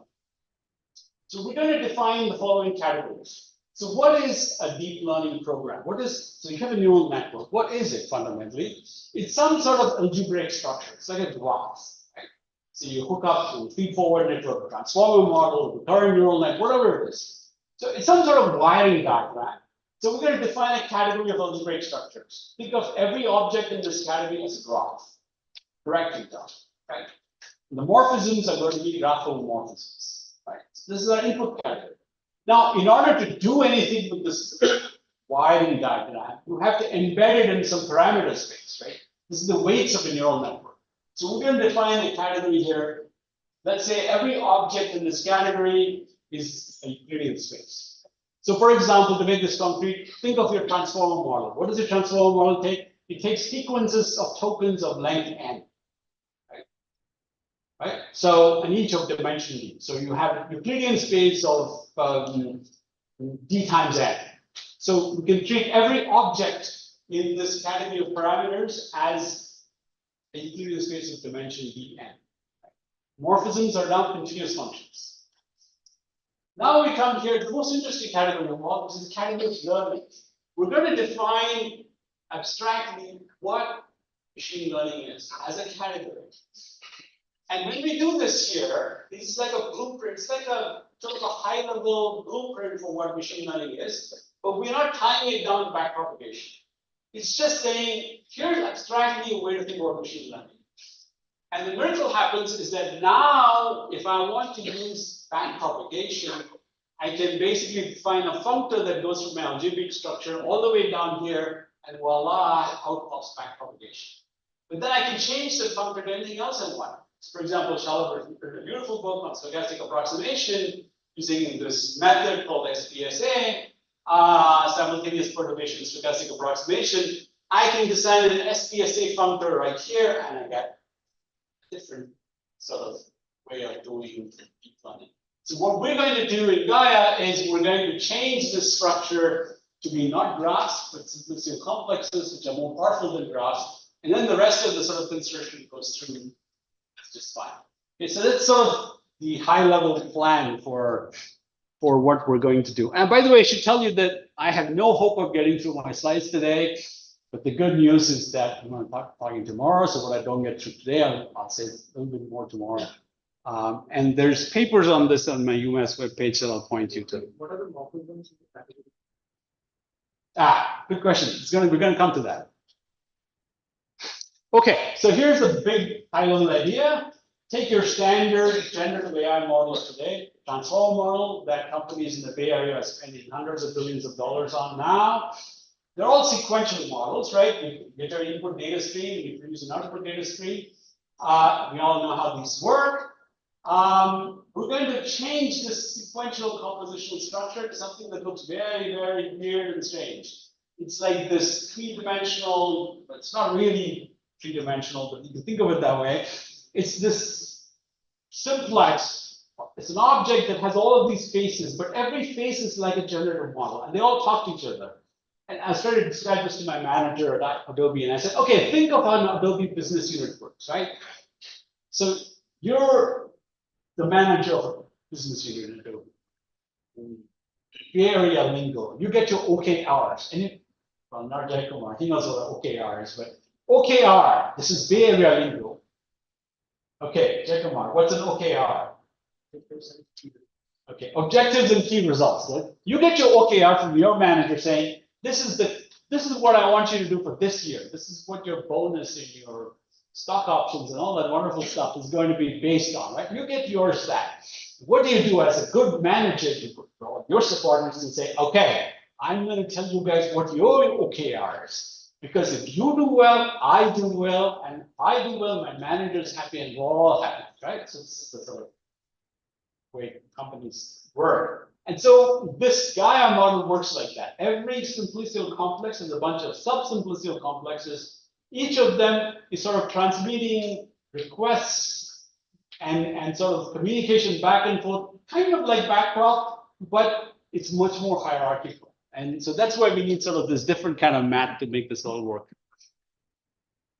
So now I want to step back a little bit and sort of explain to you where I'm going with this. And we're going to sort of look at Turing's imitation game, right? So this is Alan Turing, the genius. How many of you have seen Imitation Game, the movie? Oh my goodness, there we go. So, all right, so you know everything about this. Okay, so I was getting a new pair of glasses and I went to see my optometrist. And we were chatting, and then he said, so what do you do? I said, I'm writing a book. And he said, oh, very nice. What book are you writing? I said, I'm writing a book on imitation games. And he got so excited. He said, I've seen the movie.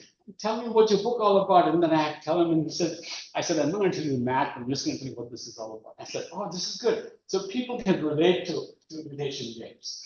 Okay, so now imitation games in Turing's era, which was 75 years ago or something, was largely a theoretical exercise, a thought experiment, saying, can we build computers that think like humans, but instead of treating this like a philosophical problem, we're going to make it like a real sort of exercise you could do. And guess what? Today you can run programs that do it. Here's an example of GPT-0. Anybody here tried GPT-0? Okay, GPT-0 plays imitation games, right? So what you do is you type in some text and ask it, was it written by a large language model or a human? Try it. You only get the first few tries for free. Yeah. Then it asks you for money, basically. It's actually pretty good. I was surprised. I thought it would, hey, what ChatGPT looks. So I have had ChatGPT generate a poem on data science for me. And ChatGPT promptly gives you a data science poem.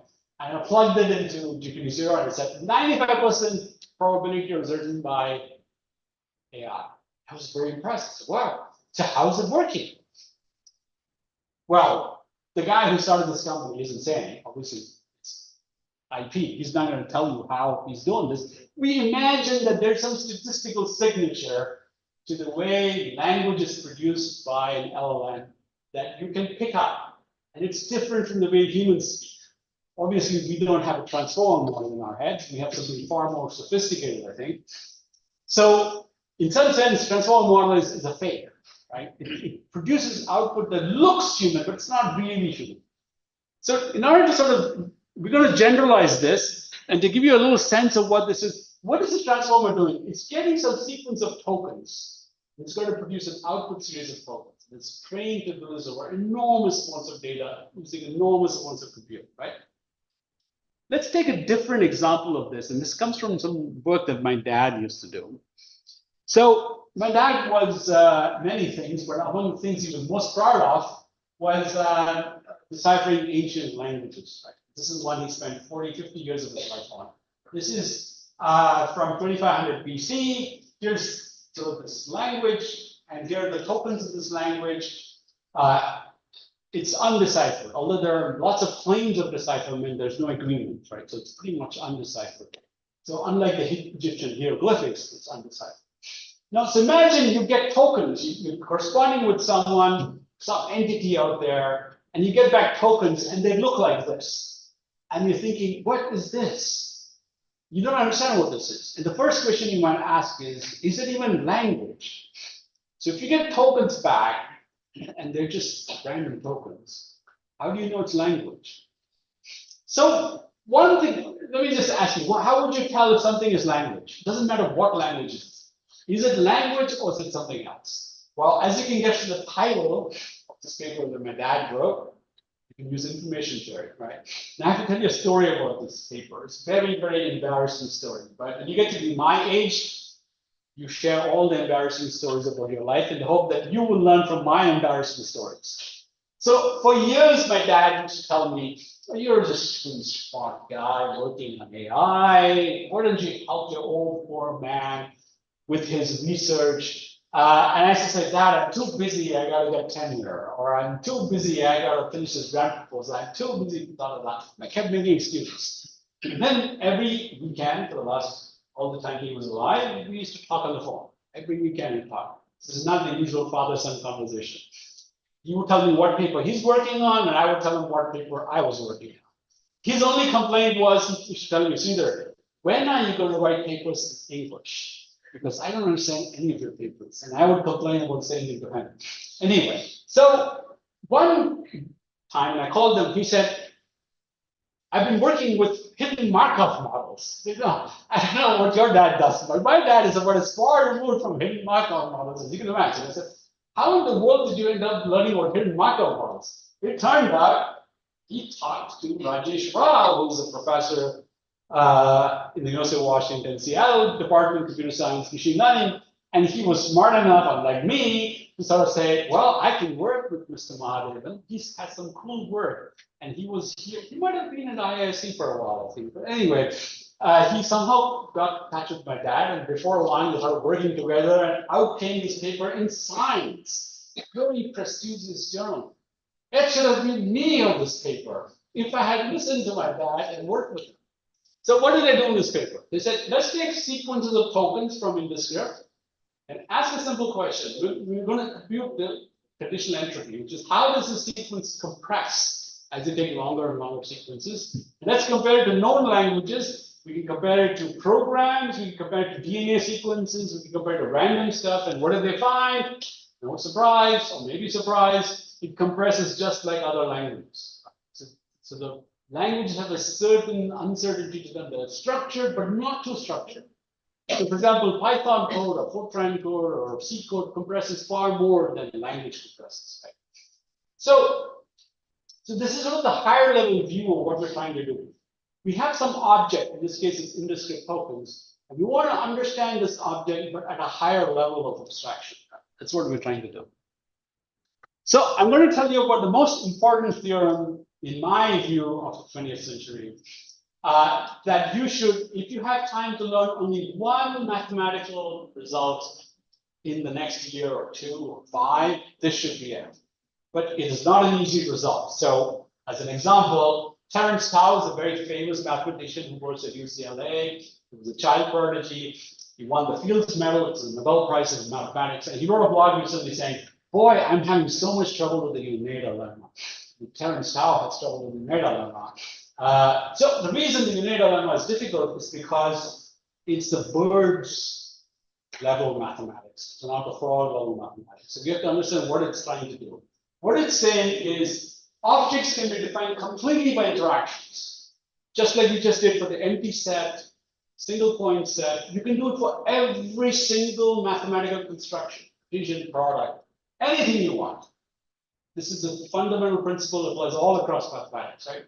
So this theorem I just jokingly called the lemma de Gare du Nord. If you have been to Paris, Gare du Nord is a very famous train station. This lemma came to life in this train station in a chance meeting between Saunders MacLean and Nobuo Yoneda, who was a young 20-something mathematician from Japan, who was working with somebody else in France at the time. So what does this theorem actually say, right?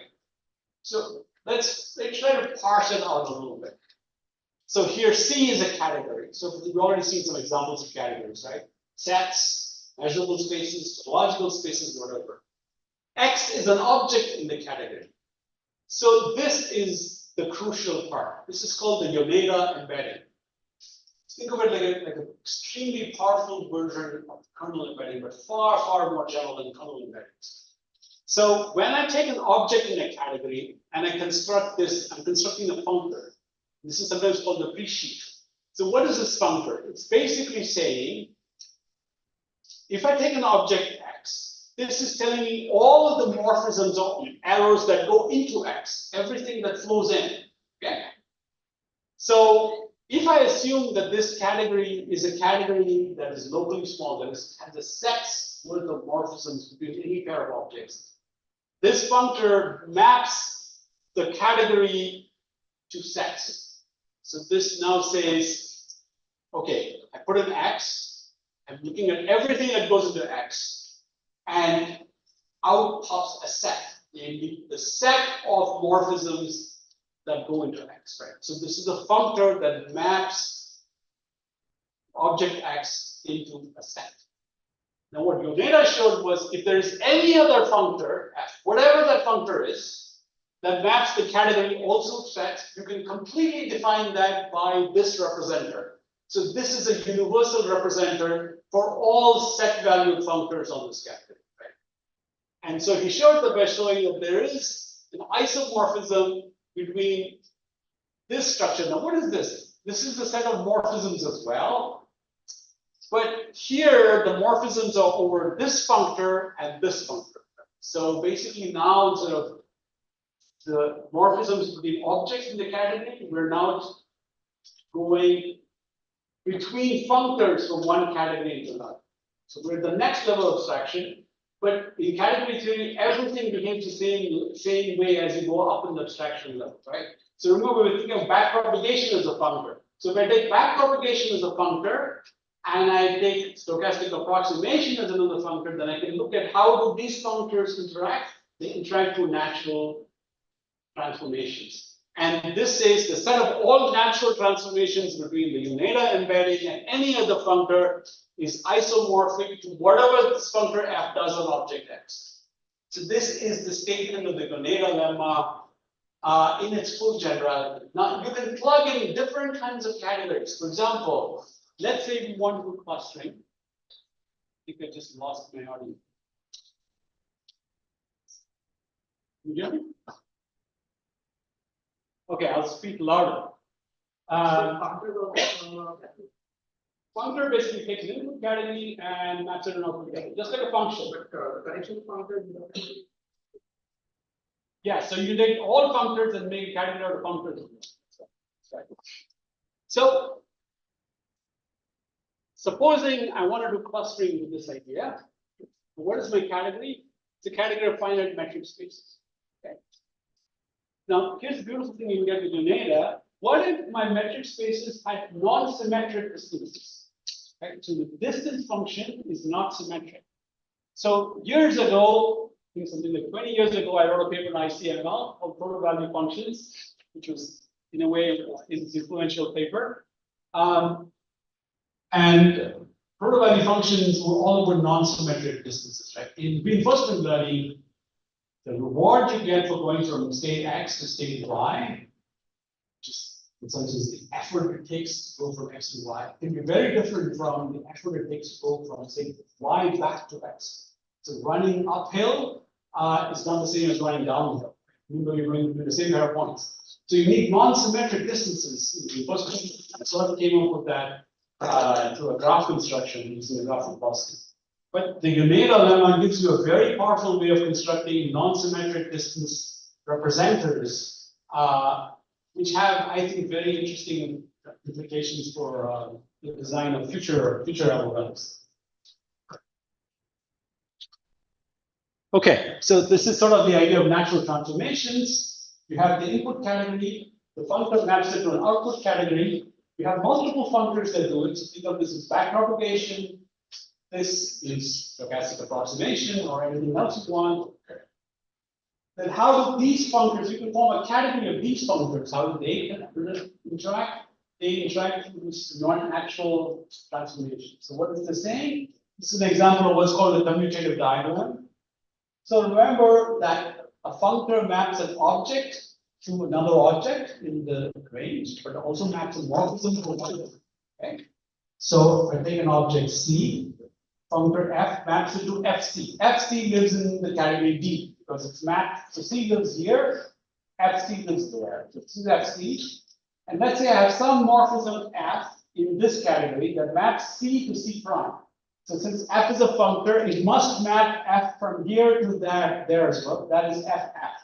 FF is now a morphism in D that maps FC to FC prime. Okay? But similarly, G has to do the same thing. It's also a functor. So G maps C to GC, maps C prime to GC prime, and maps C to C prime using GF. So the reason it's a commutative diagram is that if I go down and to the right, or if I go on top and go down, I must end up at the same point. So this sets up a constraint on the behavior of these. So this particular mu C and mu C prime, say for every object here, you get a morphism in D. So what is that? So for object C, the morphism is mu C, which goes from FC to GC. For object C prime, you get a morphism mu C prime that goes from FC prime to GC prime. When you have defined this, you have defined the natural transformation. Okay. So this sort of gives you the gist of category theory, right? Which is objects interact with each other through morphisms or arrows. They form a category. Categories can be mapped from one category to another using functors. Functors interact with each other through natural transformations. That's sort of the high level view. Okay. Yes. Yeah. The previous slide, Yep. you said that one of these functors can be viewed as back propagation, the other can be viewed as something like a stochastic approximation. So if you don't mind, can you just tell what these FCs, FFs would be in that context? Yeah, that's coming up. Oh, time check. How much time do I have? 15 minutes. Great. Okay, so we'll get to that. Okay, so just go back to imitation games. So remember, imitation games, you send a set of tokens over to each participant, you get back something, you want to know machine or human, right? That's what GPT-0 solves.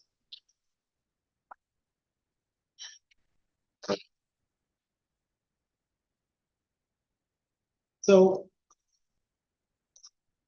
how are we going to solve it with Yoneda lemma? So it's quite simple.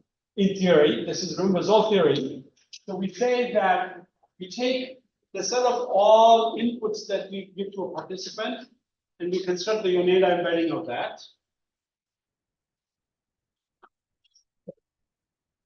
So we take all. So this is the pre-sheaf going in. All the embeddings going in here, and this is called sometimes a co-pre-sheaf. This is another form of Yoneda embedding. All the morphisms coming out of X. There's a very nice restatement of the Yoneda lemma is if you have the pre-sheaf and the co-pre-sheaf, that uniquely characterizes these interactions. So this is sort of, in some sense, the high-level formulation of imitation games, and by doing this, we have identified what in category theory is called the universal property, which is why I call this universal imitation games. So,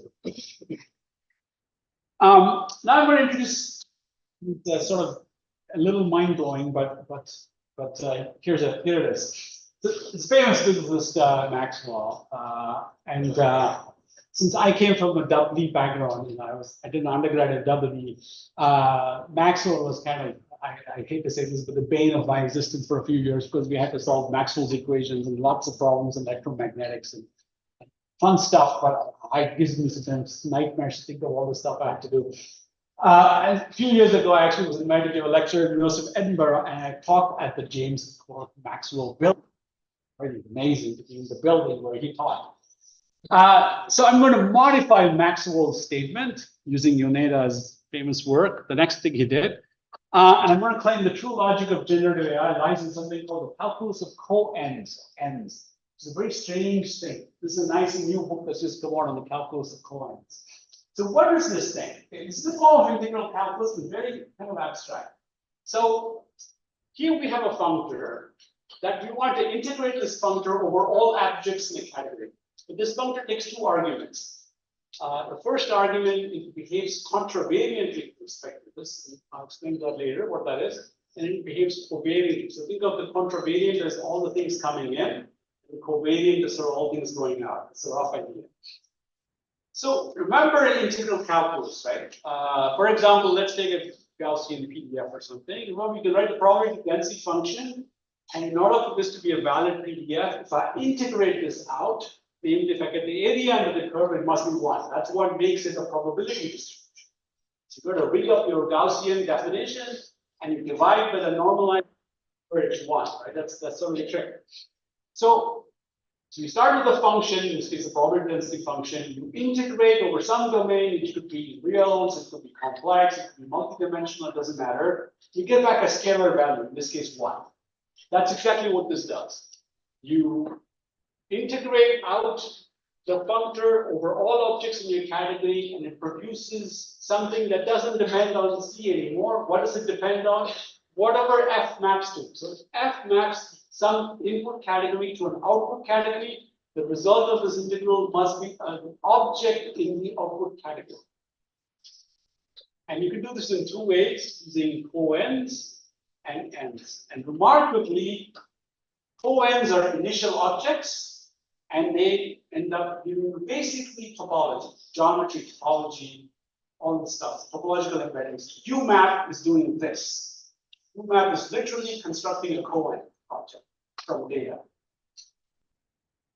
What is this? This is ends. Ends are terminal objects when you get back probabilities. So mathematically, you can show probabilities are just ends. So one of the things you get from this is a deep unification between geometry on the one hand and probability on the other hand, all sort of connected with this coend calculus. What this gives you is a very sort of general, broad way to think about entirely new ways of thinking about machine learning, generative AI, reinforcement learning, and many other things. Yes? What are these integrals? I mean, the way to interpret this integrals is via some measure theory or that's not. No, we're above measure theory. We're birds. We're flying high. Measure theory is. I give you this joke when I heard it as a grad student. The joke was, what is graph theory? Graph theory is bargain basement topology. I mean, graph theory is immensely useful. But to topologists, topology is topology, and graph theory is graph theory. Now, to category theorists, topology is bargain basement category theory in some sense. One level above, we're flying high like birds, right? But there's a method to this, which is you see insights, you get understanding at a level you wouldn't get if you're sort of further down, right? The further down you see, you get problems get sharper, you get more definition, you can do more stuff, but you get blinded in a sense by the detail. Okay, so the last part of all this fancy math I want to talk about is higher order category. So far, I've just told you about ordinary category theory. Now we're going to go to the next level. So what is higher order category theory? It uses the structure of what I call simplicial sets of objects. They're extremely simple, and I'll get to the definitions later, probably tomorrow maybe. But I want to sort of give you this wonderful resource, Pterodon. This is okay. Jacob Lorry is the guy who's put this website together. Jacob Lorry is a mathematician at the Institute for Advanced Study. He is probably the world's most prolific mathematician today. On an average year, he produces several thousand pages of pure mathematics. No journal could possibly keep up with the level of output of Jacob Lorry. So he just produces this, puts it on a web page. Every once in a while, he'll produce these 1,000-page textbooks or longer, like this one on higher topology. But what we're going to do here is very simple, right? We're going to take this machinery that's available, and we're going to use this to manipulate our structure. So in categories, you have the fixed algebraic structure, but you can't do anything with it. It's fixed. So what this machinery allows us to do is experimentation. We can do surgery. If you're familiar with Yoneda work on causal graphs, the whole idea there was you take a graph, a directly acyclic graph, and when you do experiments, you're basically doing graph surgery. You can sort of eliminate an edge by conditioning on a variable. This lets us do that with arbitrary categories. So it's very powerful. And this is the mathematics that's sort of used in UMAP. So there's a detailed explanation of all the stuff I've talked about in this paper that's on my IIISc page. It's about 100 pages long. You need a lot of resolve to go through this paper. Let me put it this way. But there's a book that will come out. I don't know when. When I finish writing it, it will be much longer, lots of examples. And this is my attempt to completely remake AI from the ground up, using math that is, in some sense, quite new. So this is my sort of mission in life these days. Okay, so I define in this 3 kinds of imitation games. The ones I've talked about so far are static imitation games. This is the sort of one that Turing does. This is what GPT-0 does. You give it a bunch of text and it tells you whether it was produced by a large language model or human. This is static. So in dynamic games, you get much more something like reinforcement learning or machine learning. there the participants are actually changing because of the interactions. So you can't say, is A the same as B in an imitation game because A and B are changing as you interact with them, right? So this is sort of what happens in machine learning. And here I'm going to show you a way of sort of understanding machine learning in a new way based on this idea of coalgebras. This is based on some very recent work on what I call non-well-founded sets. So when you do generative AI, what's going on in generative AI? You have to generate it. What does that mean? It can produce an infinite sequence of tokens, right? You can run ChatGPT forever. And you can say, write me a poem on data science. And you can keep asking it every morning, write me a poem on data science, right? Every morning it will give you a new poem. So a ChatGPT program can generate an infinite number of tokens. So what you want is to solve the imitation game, you have to say, if I have an infinite series of tokens from one participant and another infinite series of tokens from another participant, how do I tell if these are the same or are they different? And the mathematics of non-well-founded sets precisely addresses this problem, right? Which became the basis for universal coalgebras.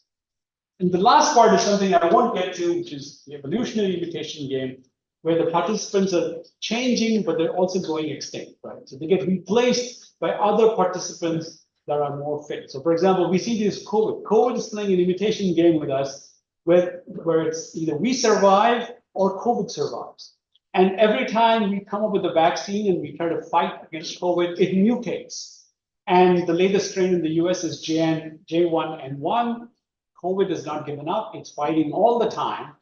And it's mutating constantly, right?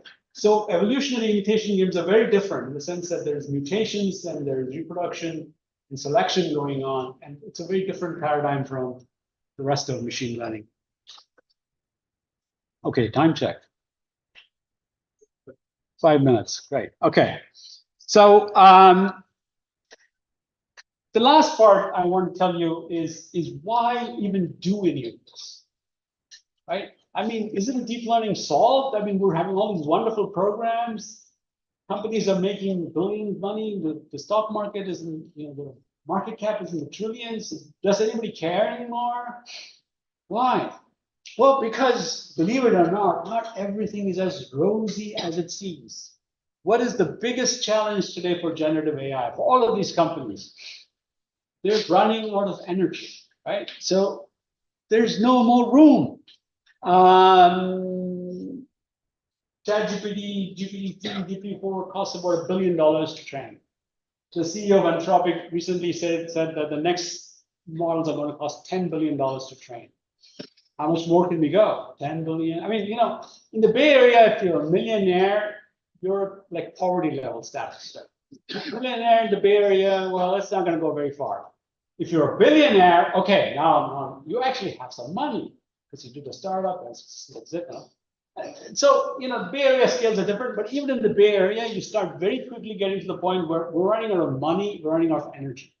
So what's the solution? I don't know if you've seen this, but here's a solution. Sam Altman, who's become the poster child for generative AI, very charismatic and obviously a visionary in many ways, head of OpenAI, said, okay, I need $7 trillion. That's the price tag. And he literally says, $7 trillion is what I need.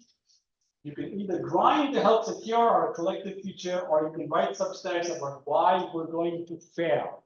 If we don't have $7 trillion, AI will fail. Who wants to give Sam Altman $7 trillion? Where's it going to come from? The last time I checked, the GDP of India, and India is a fabulously growing country, is about $4 trillion. So it's about, you have to go up to Prime Minister Modi and say, sir, can I please have 2 years worth of India's GDP because I want to build a bigger ChatGPT model? That doesn't look like it's a plausible argument, right? So there's a backup plan. What is the backup plan? Nuclear fusion, of course, the dream energy source. So Sam Altman's backup plan is he's investing in startups that are going to generate nuclear fusion. Microsoft says they're already going to buy energy from this non-existent startup that hasn't yet produced anything. But when you see this, you realize we're in trouble.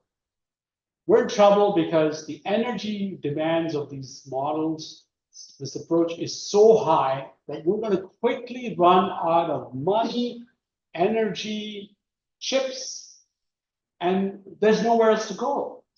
So another reason to sort of think about some of the things I'm thinking about is this is where we are today with the deep learning technology we have today.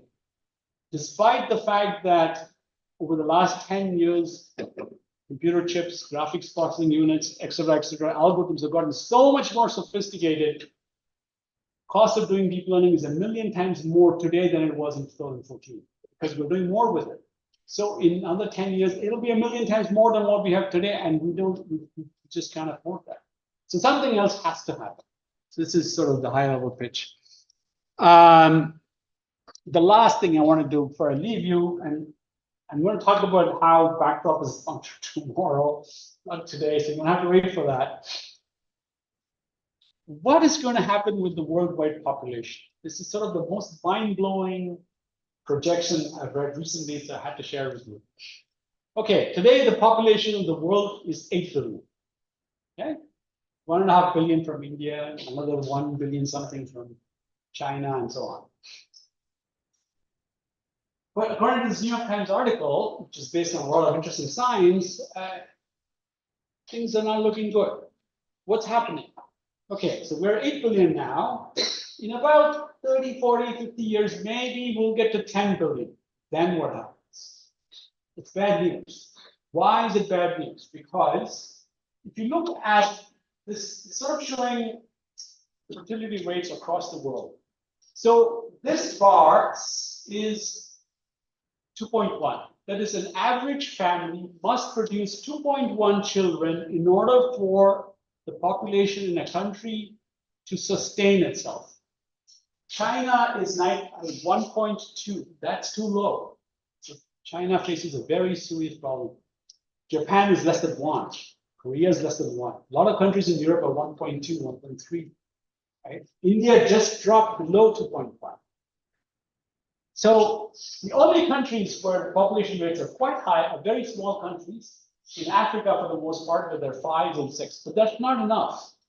So what's going to happen? What's going to happen is there's going to be a complete collapse. This is, okay, get ready, fasten your seatbelts. This is what's going to happen, right? So we got 8 billion people now, we're going to go to 10 billion, and then there's going to be an absolute crash. How far is it going to go? We don't know.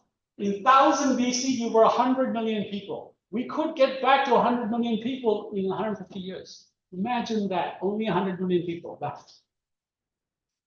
Okay, now, how you view this depends. This article came, there were thousands of sort of angry comments, but some people said, don't shoot the messenger. This is the science. What we do with the information is different. But the science is saying this is a worldwide trend and you can't change it easily. There are many, many, many factors that are going into why this is happening. But every mathematical model out there predicts the same thing. Where they have some differences is what happens in this area beyond 100 years, nobody knows. It's kind of a gray area. But it doesn't look good. So what happens? If we're going to spend a huge amount of money building generative AI models, assuming there are going to be lots of people out there still buying this technology, and there's not, then what happens? Well, you can speculate in lots of different ways about this, but it's important to understand, we don't know a lot about what's going to happen in our future. So whatever estimates we make today must be conservative estimates. They must be shaped with whatever data we have as good machine learning researchers, AI researchers, data scientists. We have to look at all possible data sources we have. And this is a very important one. It tells us that there's going to be a worldwide collapse of the number of humans. Not in our future, but certainly maybe in your grandchild's future.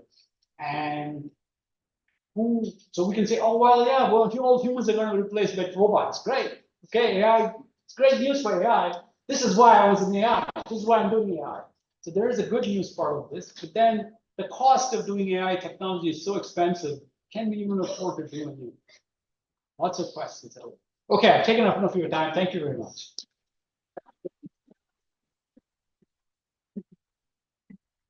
Maybe a couple of very quick questions. Yeah, I'm keeping you from coffee, so that's really important. Right, so. Give a quick question. So several times you mentioned about simplification complexes and training.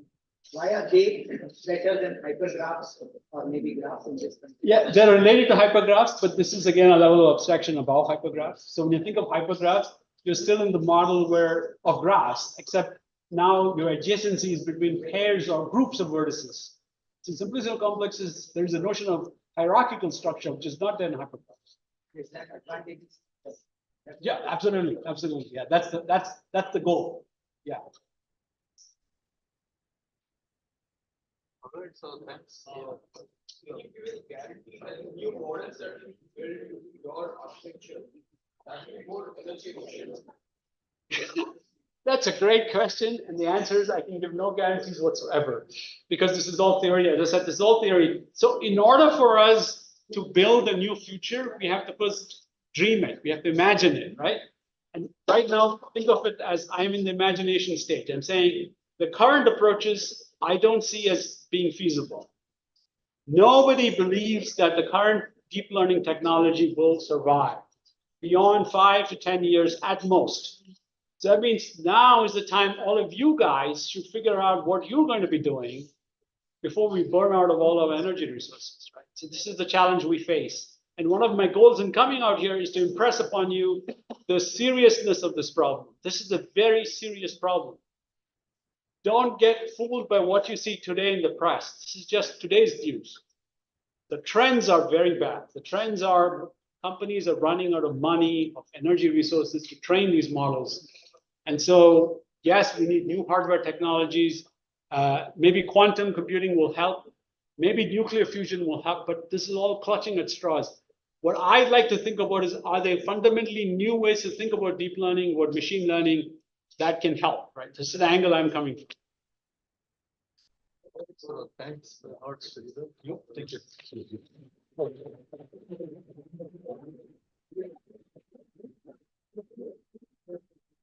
So we'll hear more from Sridhar over the next 2 days. Yeah, so I will fill in all the gaps. I apologize for, I wanted to sort of give you the high level theme before I dig into the details.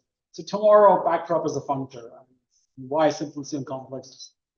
Coming attractions. And I haven't forgotten reinforcement learning. Why you should think of reinforcement learning as